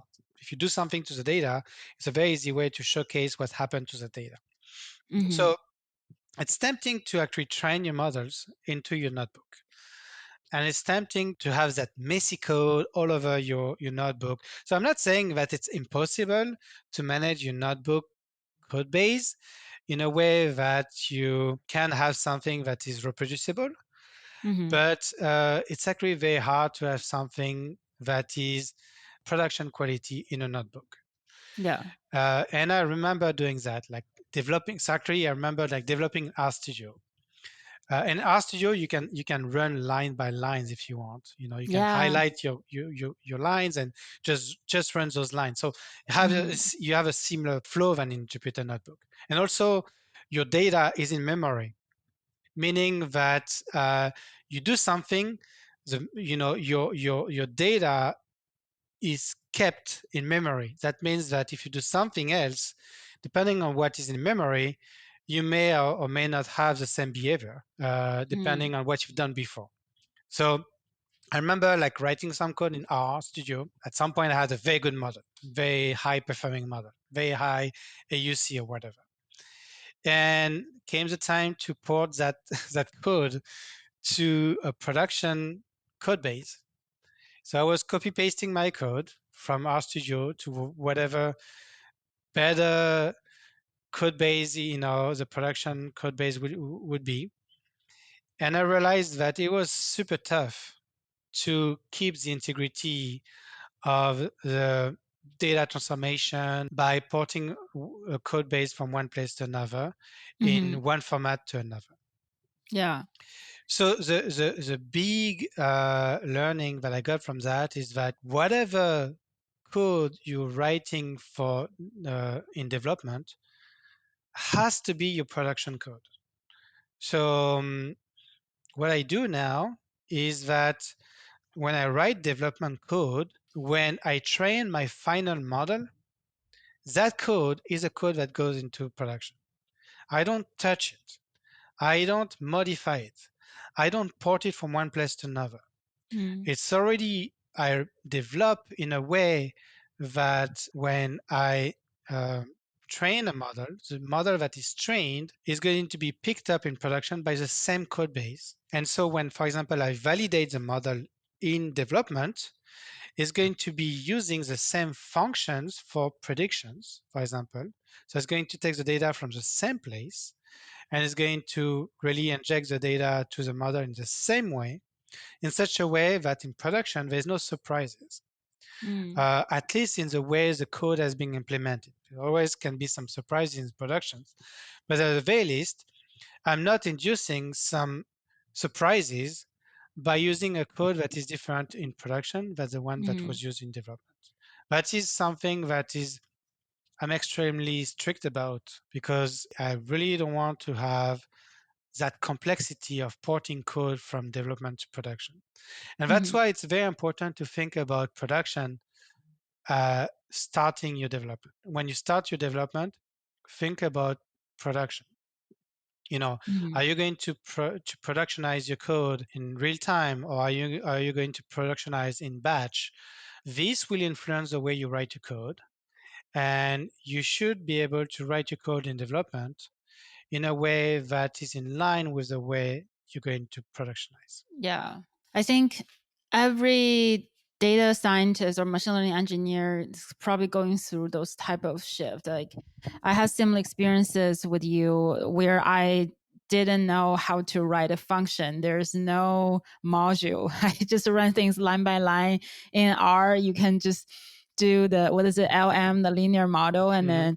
then it's basically you just want to understand those coefficients. I think I didn't even need to do some prediction. It was more the very kind of statistical method focusing on some causal relationships. And then I moved to Jupyter Notebook, similar to what you did. And then most of the time when I was Amazon, I think I was using Jupyter Notebook because we have engineering teams that's supporting us. And now I moved to a startup, and then most of our work is to build machine learning tools for other data scientists and engineers, and most people are developing in the engineering environment. So I first time set up my VS Code, trying to figure out how to use this engineering environment. I think that's something new I want to learn, I want to adopt. I just sometimes feel it's magical to see engineers do everything kind of in a command Yeah, line. I thought it's like a people think machine learning is magic. Sometimes I see them run some bash command and solve some environment problem I'm facing. I feel like that's magic. yeah. It's a great learning experience. But Yeah. like it's not because I use so I right now I use VS Code most of the time, but I still use Jupyter Notebook every day, right? Hmm. Um, it's just a different use. I'm using to test code. I'm using to maybe see the data. You know, Yeah. like really to have all the exploration data analysis. I would do it in Hmm. your notebook. I would even say that at Meta, or I know that at Netflix they do the same. I'm pretty sure at Google they do with their collab notebooks. We were heavily using notebooks to be able to look at things, look at the data. Maybe you run an experiment and you can track the experiment in your notebook, but you're always calling some functions that you wrote in production environment from your notebook, maybe to start them, to run them in a way that the way you run them in your notebook is not going to influence different behaviors depending on how you run them in your notebook. Yeah. So now you talked a lot about solving the problem, providing value to the customer. So do you see yourself as a machine learning engineer, data science, and how do you see yourself? I think that project I described earlier, like the one where how to go beyond machine learning, Hmm. really helped me transition to a different type of engineer. So for many years after my PhD, I describe myself as a data scientist. And I was very rigid about it. I'm a data scientist, and there are many ways to define a data scientist. I always was saying, so when I started my career, being a data scientist meant doing machine learning. I mean, it was kind of implied, Yeah. but it kind of changed over time. Mhm. Like more and more data, people that had data analyst title moved to being a data scientist in terms of title. So data scientist became a different meaning. But I was always saying, yeah, I'm a data scientist that solve machine learning problems. I was, very strict about that. You Mm. want me to do some analysis? No, I'm not doing that. I build machine learning model. I had people coming to me and I need some analysis. No, I don't do analysis. I build machine learning models. I was very rigid about that, and I never considered myself as an engineer. I always felt, I mean, never. I always felt I didn't have the level to call myself an engineer, like a software engineer. I was always regarding software engineers as being those people that could do things that could never do. What you were describing earlier with VS Code, like doing everything for the command lines, like, oh wow, those guys are magical. And I was always like feeling that I could write code, but I Mhm. was I was nowhere near being a software engineer. So something that I've worked hard to do during many years was to improve my engineering skills. Mm. It took me years to finally being confident enough to call myself an engineer. Yeah. And I think that job at Sense 360 was really the position that startup, really the position where I really did some really good engineering, and I was really solving problems that were beyond just machine learning. How do you deploy that Docker into ECS, which is Mm. like Elastic Container System? I forgot what that meant. It's like a AWS. Oh, you know that. What does ECS stand for? I don't remember. I wasn't so much ECS, Elastic something. Elastic Container of, I forgot what that stands for, but it's basically the Kubernetes counterpart of AWS. How you deploy in ECS, it's kind of problems that you don't care about when you develop models. It's where I felt like, oh, I started to feel more comfortable calling myself an engineer. And now especially that I'm trying to build my own company, I'm very strict in calling myself a tech guy. Like tech guy to not just call myself a software engineer, but a guy that will solve every tech problems for you. Mm. Yeah. I was strict about calling myself this way when I was looking for co-founders, because when I was looking for co-founders, I was looking for non-tech people, and I didn't want to be seen as a machine learning guy, Mm. because it was very important for me to think about building a company that was not only about machine learning. What I wanted to do is find problems that people have. When I say find people, find co-founders, and then find problems that people have. Maybe find a domain that I'm passionate about, and in that domain, find the problems that people may have, and try to find solutions for that problem. And I wanted to be extremely careful to not be biased in trying to find machine learning solutions. I wanted to find the right solutions for the right problem. That problem I had in that previous startup where we went with a machine learning solution and realized that machine learning was not the solution there. I didn't want to reproduce that mistake there. I don't know if I would see it as a mistake, more as a evolution of things, but I want to make sure that I bring the right solutions. I consider that at this point, I could do anything that is engineering based, meaning that I could do machine learning if it's required, but I could do front end, back end, data engineering, data analysis, mobile. I could do all of that.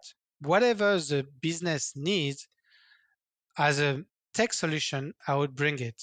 It doesn't have to be, and I don't want to be to restrict to a specific set of technologies or something like that. When I think about me as an entrepreneur in a startup, I want to make sure that every option is on the table, and that if a specific technology needs to be used for implement a specific solution because it's what market research would have highlighted, I would learn that technology and I would implement it. And that's how I see myself as a tech guy, the guy that is not limited by a specific programming language, a specific technology, a specific framework, a specific engineering paradigm, the guy that can provide any tech solution.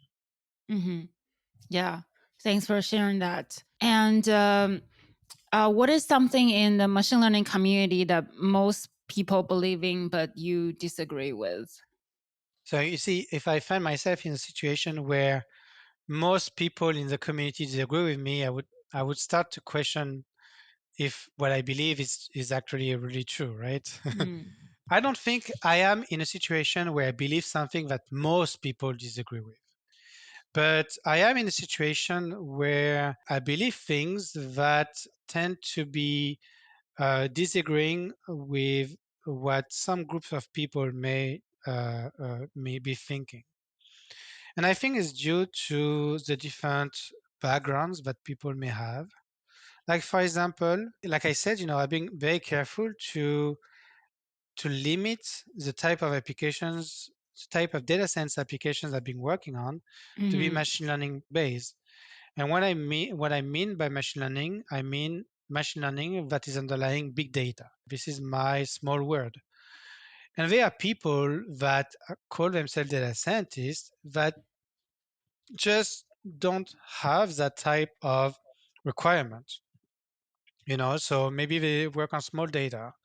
Maybe they don't need to productionize. Maybe they just do, you know, machine learning for advising, or Mm-hmm. other people, like for example, if you do quarterly projection of revenue, you may use some machine learning or something that could fall under the categorization of machine learning. And they're going to do, those people are doing very different things than what I want to be doing or what I'm being very strict about doing. They would have a different vision of what is useful in machine learning. I mean, I know that when I came out of my small world of machine learning, my small bubble of somebody that want to do machine learning with complex algorithms on big data. For example, I was recently I started to write a bit more on LinkedIn, right, and to express my opinions, and realize that my small world is different from the world of other people. For example, I was saying personally, I use mostly, especially in the first iteration of a project, I would never use linear regression. I would use XGBoost, Mm-hmm. something like that. I would say something like that because it fits to my world. And I would have people that would be so upset about me being able to claim something that outrageous. It's understandable in the sense that their word is different from mine, and also like is different from what I've been trained on. I think about those people that I think you fit in that category. Tell me if I'm wrong, but I'm thinking about people, for example, that have rigid, strong academic education in statistics. I think you have a master in stat. Am I right? Yeah, master in statistics. People coming out of a master in statistics are extreme experts in everything that relates to linear regression, let's say. Yeah, we spent 2 semesters, 3 semesters, just learn different type of linear regression. Yeah. And so there's this strong bias from somebody that come from a statistics education. First of all, to know so much about that specific algorithm, and feeling that there's so much that can be extracted from it. Me, having a physics background, when machine learning was exposed to me, uh, linear regression was exposed to me at the same time than boosting algorithms. Mm. You know, and so like I could just look at those two set of algorithms and think, okay, which one do I want to use when I want to solve a complex problem? And I would have the bias to go with a model that bring me better value quickly, at least in the way I tend to assess value. And for me, I get much more value quickly from a random forest algorithm than a linear regression algorithm.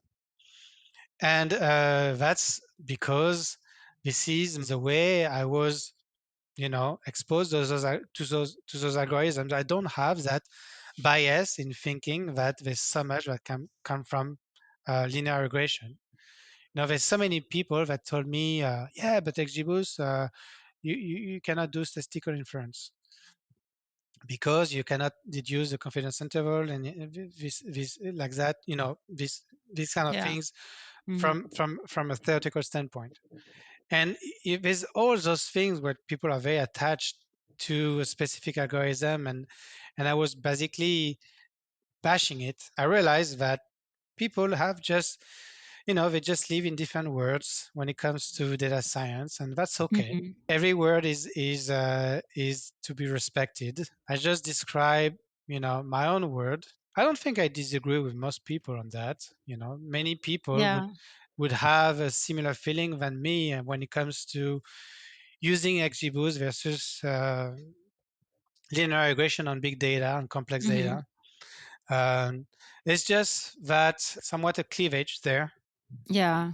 So previously during your career, you were laid off before, and now I know a lot of people are also going through this experiences because of the economy. So, can you share what was it like, and what were some lessons you learned? I think it was very important for me, that type of experience. I got laid off in my second job at the time. So I was working at EMC, which is a company that sells servers.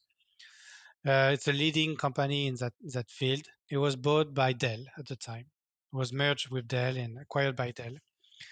And so they were going through that typical process where they get rid of the redundant people or the useless people. At the time, I had a very big ego when it comes to being a data scientist. I was in that job that everybody was telling me that was the job of the 21st century. I thought I was golden. I thought that I was super useful. It's funny how immature I was at the time, thinking that Mm-hmm. I was useful. It was not my first layoff. I've been laid off a few times. It made me realize that data science, machine learning, uh, is a very unsafe job because machine learning, in most cases, is not core to the revenue generation Mm. in most companies. So if you at Meta, machine learning is core to the revenue. It's ads. Yeah. Maybe it's the same for Google. Maybe if you are Amazon, if you work on rec engines when you actually on the website and you search for things, you contribute maybe double digit piece of to the revenue in terms of percentage. But in most places, you're just optimizing on things that are already working. And so you're not bringing a big piece to the of the revenue to the company. Mm. And so in most cases, not that useful. You're not as useful as a front end engineer that is actually the guy that is going to be able to move a button around. Yeah. That guy is much more useful than you if you're doing marketing campaigns, Yeah. simply because you need that guy that can move that button around. All right. If you're in a financial trouble, you can get around for a little while without somebody that is going to super optimize your marketing campaigns. Mm-hmm. And that's the reality of things that I think for data scientists or machine learning people, it's important to understand how you fit when it comes to the cash flow of the business you're going to work for. It's important to be on the front line of the cash flow. You need to be Yeah. able to contribute to that a big piece if you want to keep your job when there are some financial troubles. I was Mm-hmm. surprised to realize that even in Uber, they fired, I think 3,000 people. A big piece of those people, big part of those people were machine learning people. Yeah. I think in Zillow, they fired 2,000 people. A big part of those were machine learning people Mm, because the bottom line is that when you use Zillow, it's just a website, and machine learning may not be that incredibly useful to bring the big piece of the value that the users mm, get, you know. yeah, So it's important to understand that machine learning jobs can be risky.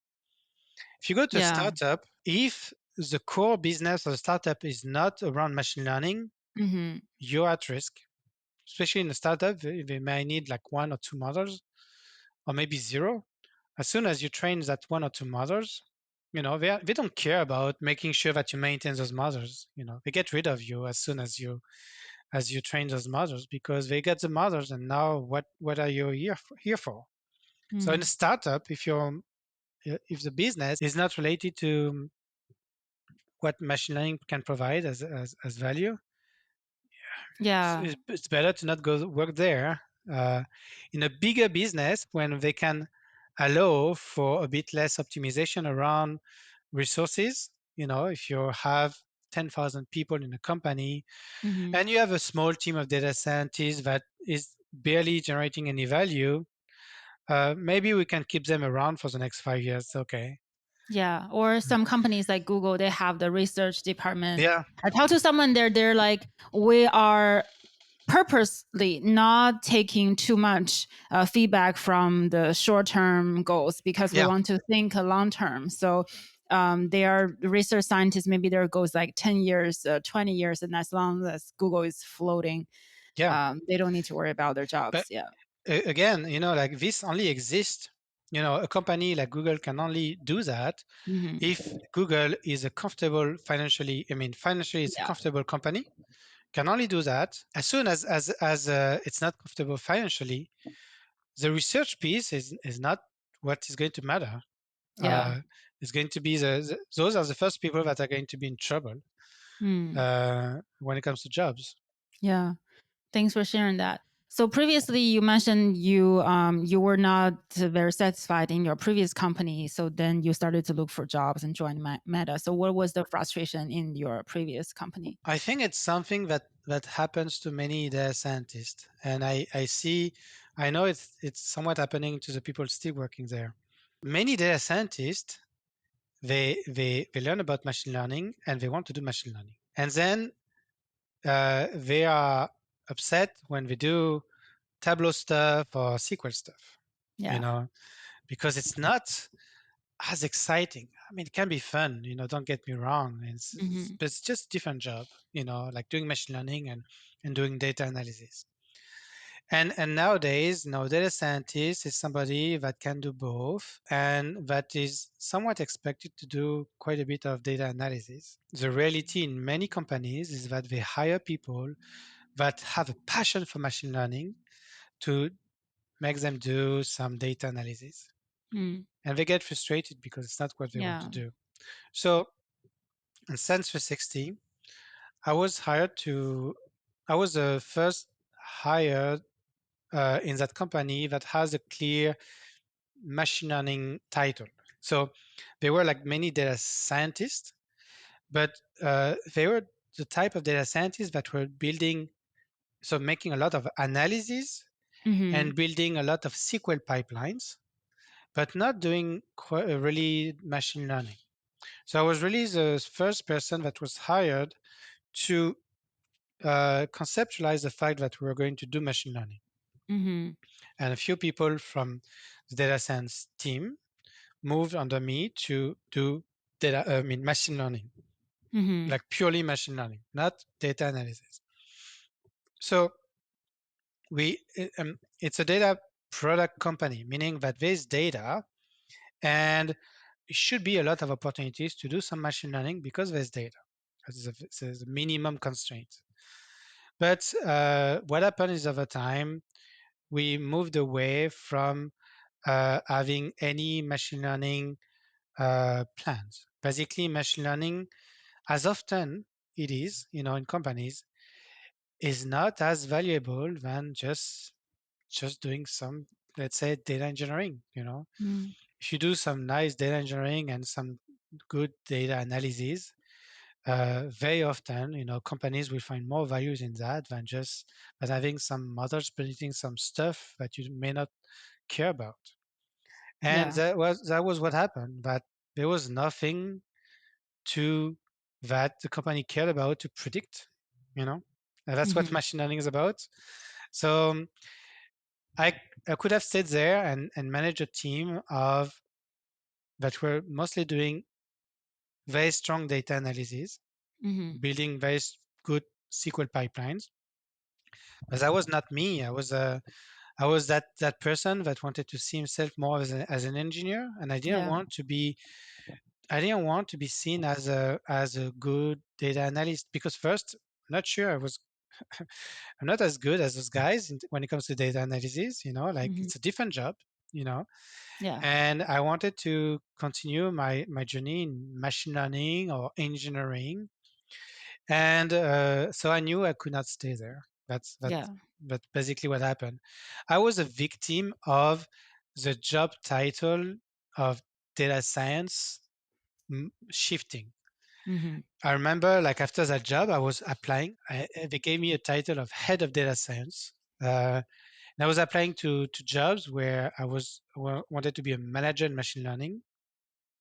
And because of the title, people were quickly dismissing my application because I was not seen as being the guy that could manage a team of engineers doing machine learning project. I was seen as the guy that that could manage data analysts or whatever skills go into that concept.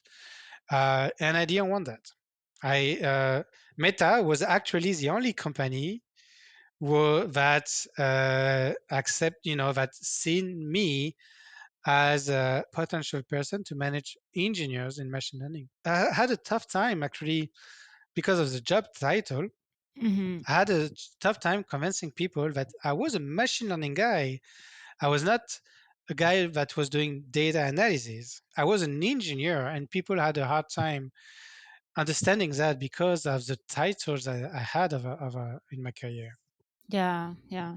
I think for it really depends on what people want. I think for some people they really want to have a job, get into data science. I think it's important to have that expectation. Sometimes doing analytics, BI, or some data science work, you really still build the models like linear regression, tree based, Hmm. launch a simple model. That's probably more useful than have the expectation, oh, I'm going to build this complex machine Yeah, learning yeah, system. yeah, And there's nothing wrong about it. But if you know what you want, okay, this is exactly what I want to do. I'm going to build a machine learning system, then you need to be carefully choosing your company, your role, like you yeah, mentioned. This company needs to already first have data for you to yeah, train, have certain infrastructure. yeah, And also, what does the leadership think? Do they have the buy-in to support this exactly. project? If you go into early stage startup, do they have funding? Does your manager understands machine learning? I think those are Yeah, all the elements you it's need very to important. yeah, consider. You need to make sure that there's a real business need for Mm-hmm. machine learning, and it's something that it took me a while to understand when I was applying to jobs. There are very few companies that are able to do good machine learning and make money out of it. All right. In most cases, the machine learning that is the most useful is actually maybe linear regression, for forecasting or some Mm-hmm. advising, on some specific planning, and that is where the maybe the most value maybe in most companies. Mm-hmm. But if you want to do some good deep learning stuff, there are very few companies where you can actually do that for a long time before being laid off. Yeah, yeah. And if you don't really care that much about like deep learning, machine learning system, and you're more interested in solving business problem, learning all the different tools, whether it's analytics and data Mm, engineering, I think that's data science is also a great place for you to be in, as long as you're open to learning, you're flexible, you're not yeah, so tied up in a job title. I think just focusing on providing value to the business, and you can still be a great data scientist, and you don't always have to. Yeah. definitively. Yeah. There's like I always see like as a misunderstanding, for example, that data scientist is like a promotion from a data analyst in terms of job. Hmm. There are many people, like was saying, that goes into data science wanting only to do machine learning. But there's a lot of value you can provide without machine learning. Yeah. Actually, there's much more value you can provide without machine learning. But BI in general is like in average, like if you look across companies, it's much more valuable to understand the states of your data, the states of things by looking at some graph and having Hmm. some machine learning in place. Yeah. So if you don't attach yourself too much to machine learning, and if you understand, actually business problems, there's a lot of ways you can try to solve those problems without machine learning. Right. And also, it's not as easy as it seems to build a dashboard. You can put, 10 plots there, but what is the story behind it? Are you able to ask the right question to form the right hypothesis to test that? Are you solving the right problem? Those are all, Definitely. um, yeah, kind of a combination of your business skills and the technical skills. So I think when we get into our career, try to experiment different type of roles and see what you like, what you don't like. It doesn't, you don't actually have to follow what is popular, where is the buzzword is at today. Exactly. Exactly. Yeah. So now what are you currently working on? Right now, so it's very, very early stage, but it's kind of exciting for me. So I quit Meta months ago. It's actually a month ago today, and I'm working on trying to build my own startup. Yeah, that's a big step for me. I actually started to try to do that when I was in Meta. Mm-hmm. So 2 months in Meta, I realized like, oh, there's no way I stay here for more than a year. And also I had like a signing bonus that I put right away into my mortgage that I could not reimburse. So I could not leave Yeah. right away. A few months after I started in Meta, I started to think about, okay, let's say if I want to build a startup, how do I do that thing? So I thought about there's something I didn't want to do, and I see a lot of people doing. It is to think about what you're an expert in and how you could apply your expertise to things. And I see a lot of people doing that. I'm an expert in machine learning. How am I going to build a business around machine learning and to provide value about with machine learning? I mean, I'm sure it can work for some people. When I see, for example, those companies with .ai, we do machine learning .ai company. It's usually some experts in machine learning that try to find a way to be useful on the Mm-hmm. markets. And I think it can work for many companies, for many people, but because machine learning is not that widespread in our societies, like, I mean, you see it in Meta, you see it in Google, but most companies, they don't care about machine learning. Therefore, building a whole business around machine learning is not that easy. There's Yeah. not that much demand around machine learning. So, so few companies can be successful, but not many. So what I wanted to make sure is that I wanted to find a space that I'm passionate about, especially in that situation where I didn't like where I was working, and I was Mm. trying to make sure that I was going to find myself a better spot. I wanted to understand what am I passionate about, and a few things I'm passionate about. I love food.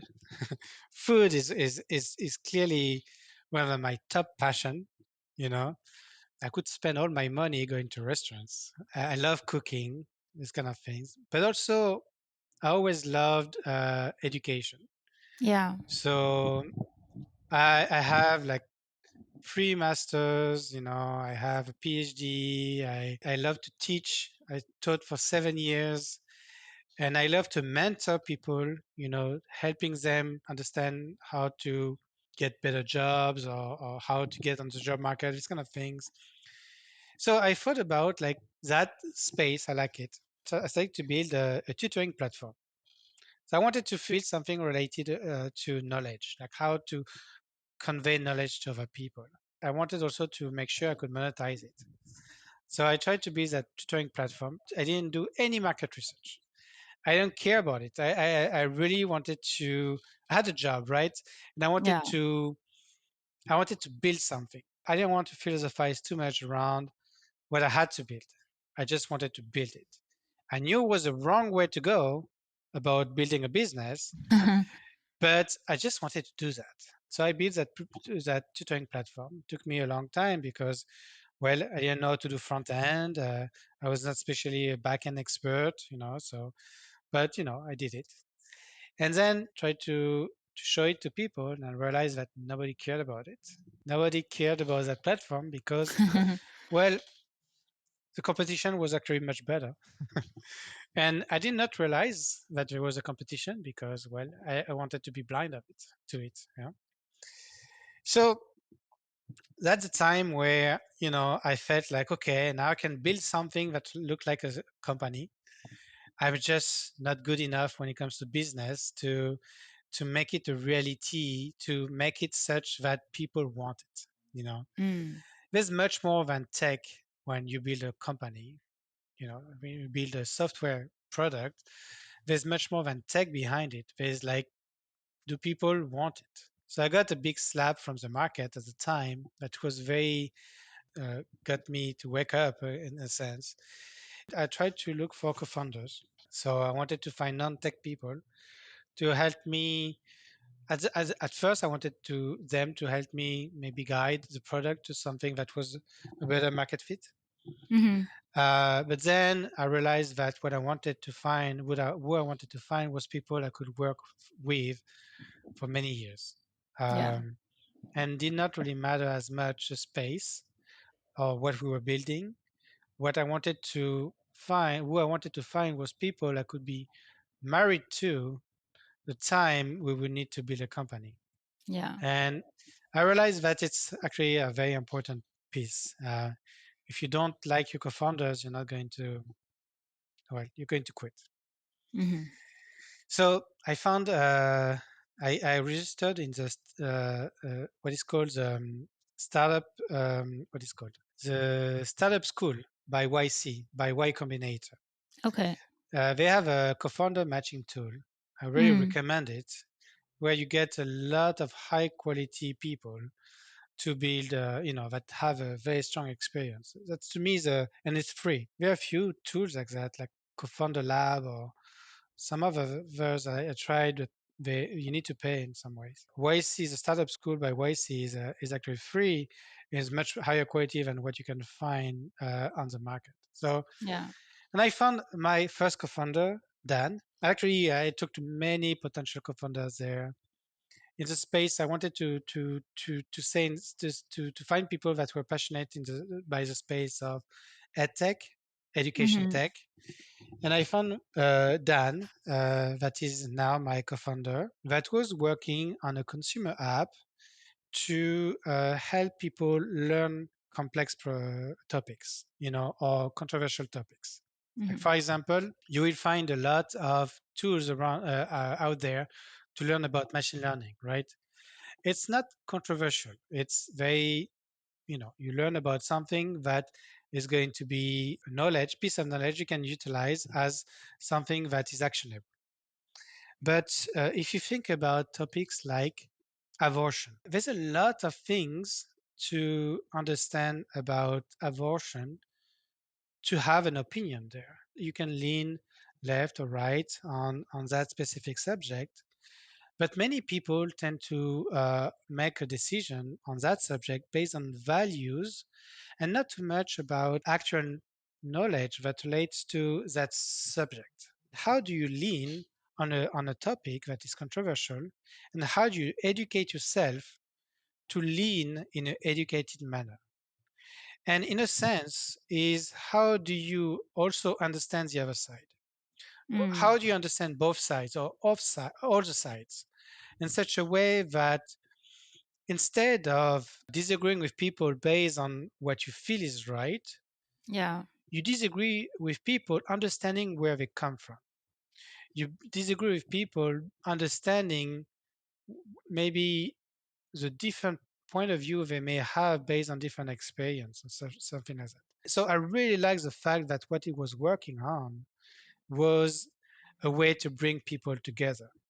Mm. Um, and it was not about the tool, but it was about the person. That I wanted to work with somebody that has that type of moral, that type of trying to make the society better. You know, the reality was that we could not find a way to monetize a consumer app, and so we actually moved to the idea that we were going to build a B2B company. So we realized that we would have difficulty to monetize a consumer app.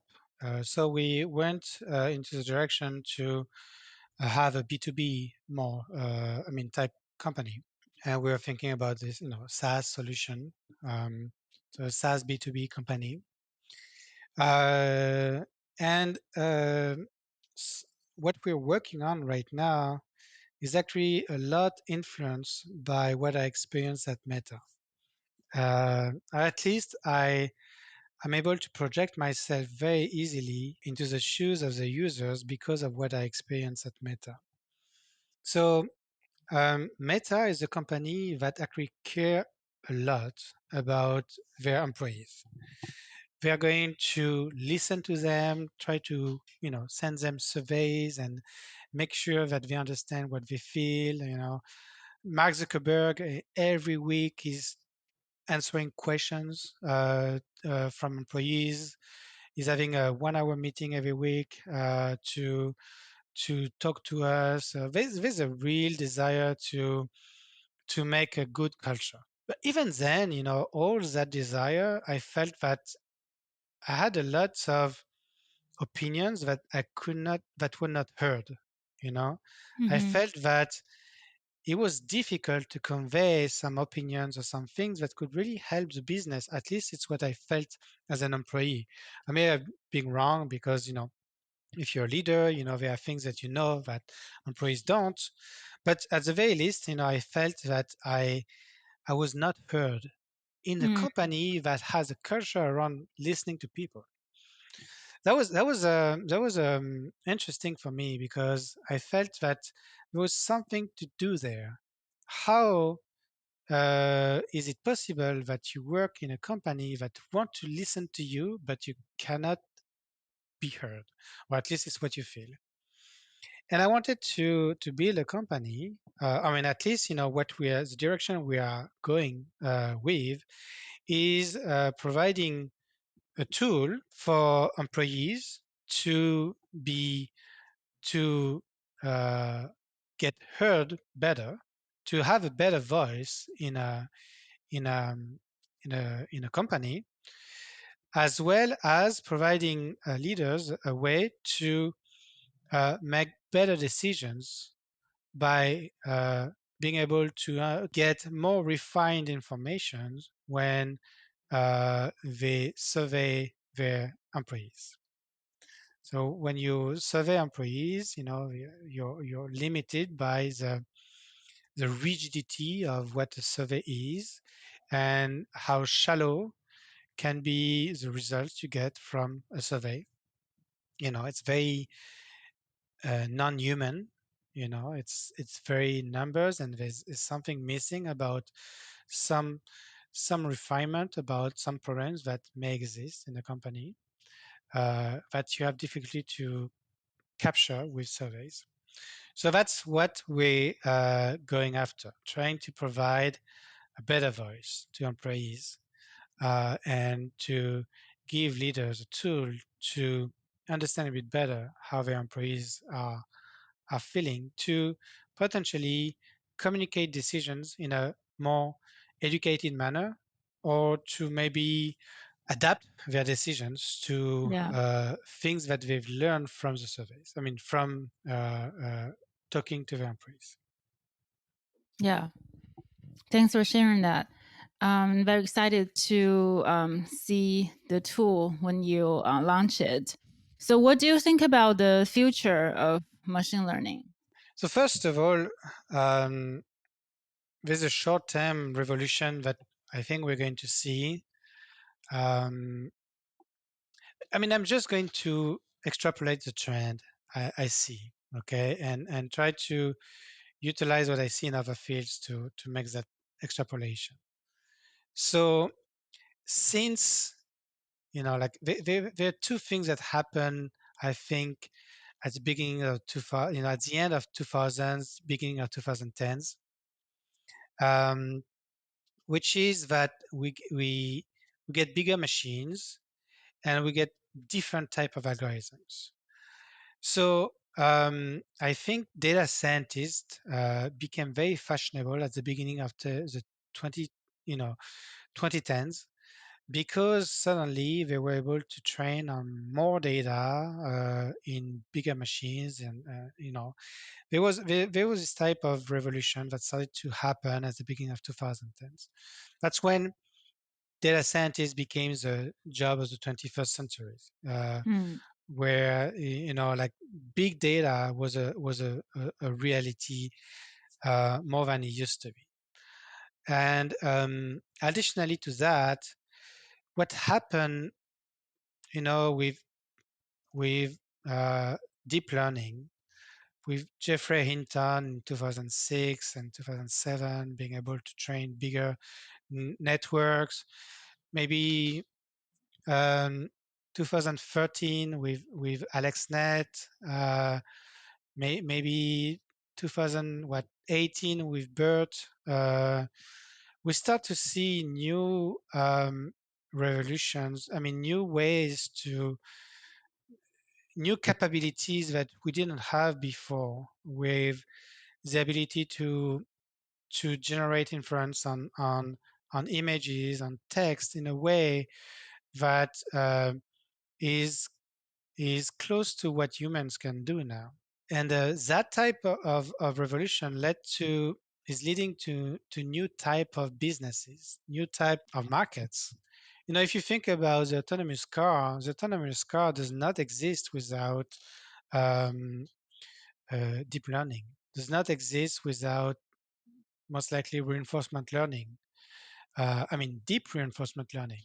Um, so like the the type of things we're able to build now with those algorithmic revolutions, and the type of jobs we see now with the um, infrastructure revolution that happen, with bigger machines and bigger data, is leading to new markets.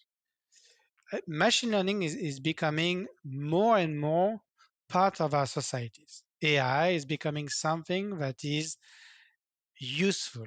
It's still limited. I still find it limited, but the trend is that more and more companies are able to extract value from machine learning, and more users are able to interact with machine learning product and see value in it. If you use Netflix, you will get better recommendations than on Amazon Prime, because they have better algorithms, machine learning algorithms, to recommend movies on the platform. And the trend that we see is that I think we're going to see more and more products that we didn't think could exist, that utilize machine learning. And if we see really an expansion in machine learning endeavors, practices, that means that we're going to have more and more tools that get created to help with the complexity of machine learning. I think we see a lot of companies now that exist that help with the MLOps, that helps to deploy models, that helps to monitor models. That piece becomes easier. We have companies that are working on AutoML, like data robot. So the piece of development becomes easier. What it means is that there's this level of abstraction that is built on top of the complexity we knew about machine learning to make things easier. So we used to need PhDs in stats to run machine learning models, to develop machine learning models. We start to need less deep expertise to do something similar faster. Um, doesn't mean we don't need expertise, but you don't need to know to have a PhD in stat or mathematics to now understand how to run a machine learning experiment in a proper manner.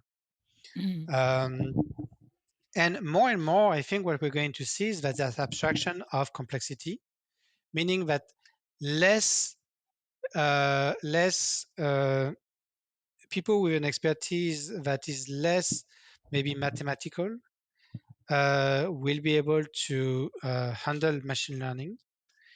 I think we'll have more specializations. So where in the 90s you used to have programmers, now you have front-end engineers, back-end engineers, data engineers. I think we're going to see the same thing with machine learning. More specializations around the different type of machine learning. First of all, NLP machine learning is a different beast than computer vision machine learning, and I think we already see that type of specialization. Mm. Um, you will have, I think, people that can just action some framework, like just use a fit function without really understanding what's underneath, and you will have people that will be still trying to develop what's under the hood. uh, and you have more and more that cleavage. I think that will exist. More and more you will have uh, different type of engineers around machine learning. I think MLOps engineer is a new type of job, I believe. Some people that really specialize around monitoring or deploying models, or maybe the data engineering around machine learning. I think that's going to be specialized. You will have people that are specializing in data engineering for machine learning. I think at least it's a trend that I would see if I look at other engineering fields. We'd have more and more specializations and more abstractions of the complexity. What I was saying earlier is that back in the 50s, people that could write programs, simple programs, had PhDs. Like if you think about people at NASA, writing punch cards to write code and and people that invented Fortran, for example. Um, those were very in-depth, very expert people in the language aspect of what programmation was about. But then more and more, that complexity got abstracted away, and you could do more and more complex things with because of that abstraction. So you didn't need anymore um, to know. Forgot that computer language. What is a computer? The core computer language. Anyway, you didn't need anymore to know how to build a compiler. You just use a compiler, and that complexity is abstracted away. Now you can deploy websites across the world at a click of a button. If you use like a tool like Elastic Beanstalk, or like earlier things like Heroku, like that complexity is just abstracted away and you can just focus on building more complex things Hmm. because you're dealing with simpler elements, simpler Lego blocks, you know. Yeah. So by abstracting the complexity away, we're going to, I think, being able to build more complex things with machine learning more and more. Hmm. So I'm just seeing that trend being there, and it's a trend that you've seen in every software domains, um, abstraction of complexity, and therefore simpler blocks to use to build bigger things. Yeah. Yeah. So more specialization and more tools to enable data scientists and machine learning engineers. Yeah. I think so. I think that's a trend. Hmm. Yeah. Thanks for sharing that. So now you become an entrepreneur. You started this business. What are something you're excited about in your life or career? So I'm excited about retiring. My dream is to retire and go around the world with my wife. Like spend 5 years going from one country to another, going to expensive restaurants. That's kind of what I want to do. Like if I think about what is it I want to do, that's that. Yeah. Um, if I think about why I want to build a startup, there's behind it. So I mean, I'm excited about building. It's fun, but there's behind it a desire to have one big success and to retire. You know, Hmm. um, but the journey is important. It's not only the goal. So I'm excited about the journey as well. All that growth and learning that I will have to go through to potentially, I mean, hopefully, with low probability to succeed. I'm excited about that learning, that growth that I will have to go through. Um, I can tell that I know very little, by when I do what I do right now, I can tell that there are many things that I don't know, and I need to learn to be able to get something going. So that's kind of exciting. So Hmm. I love learning, and I love the idea that I do something I don't know how to do. So I love the idea that here I'm in front of something I really don't know how to do, and I will have to figure out how to do it. Yeah.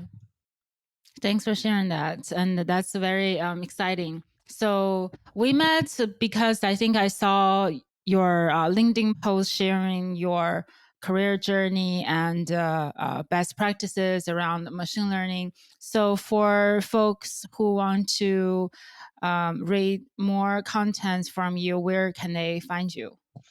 So yeah, you found me on LinkedIn. I mean, the thing with LinkedIn right now is that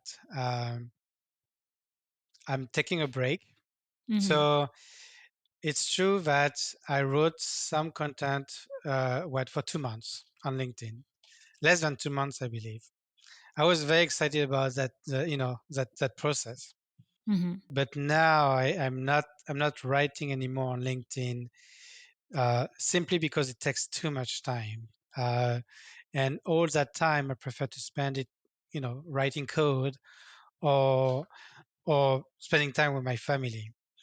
So Yeah. maybe I come back a bit later on LinkedIn, and it will be much more about my journey in the startup world than Hmm. machine learning itself.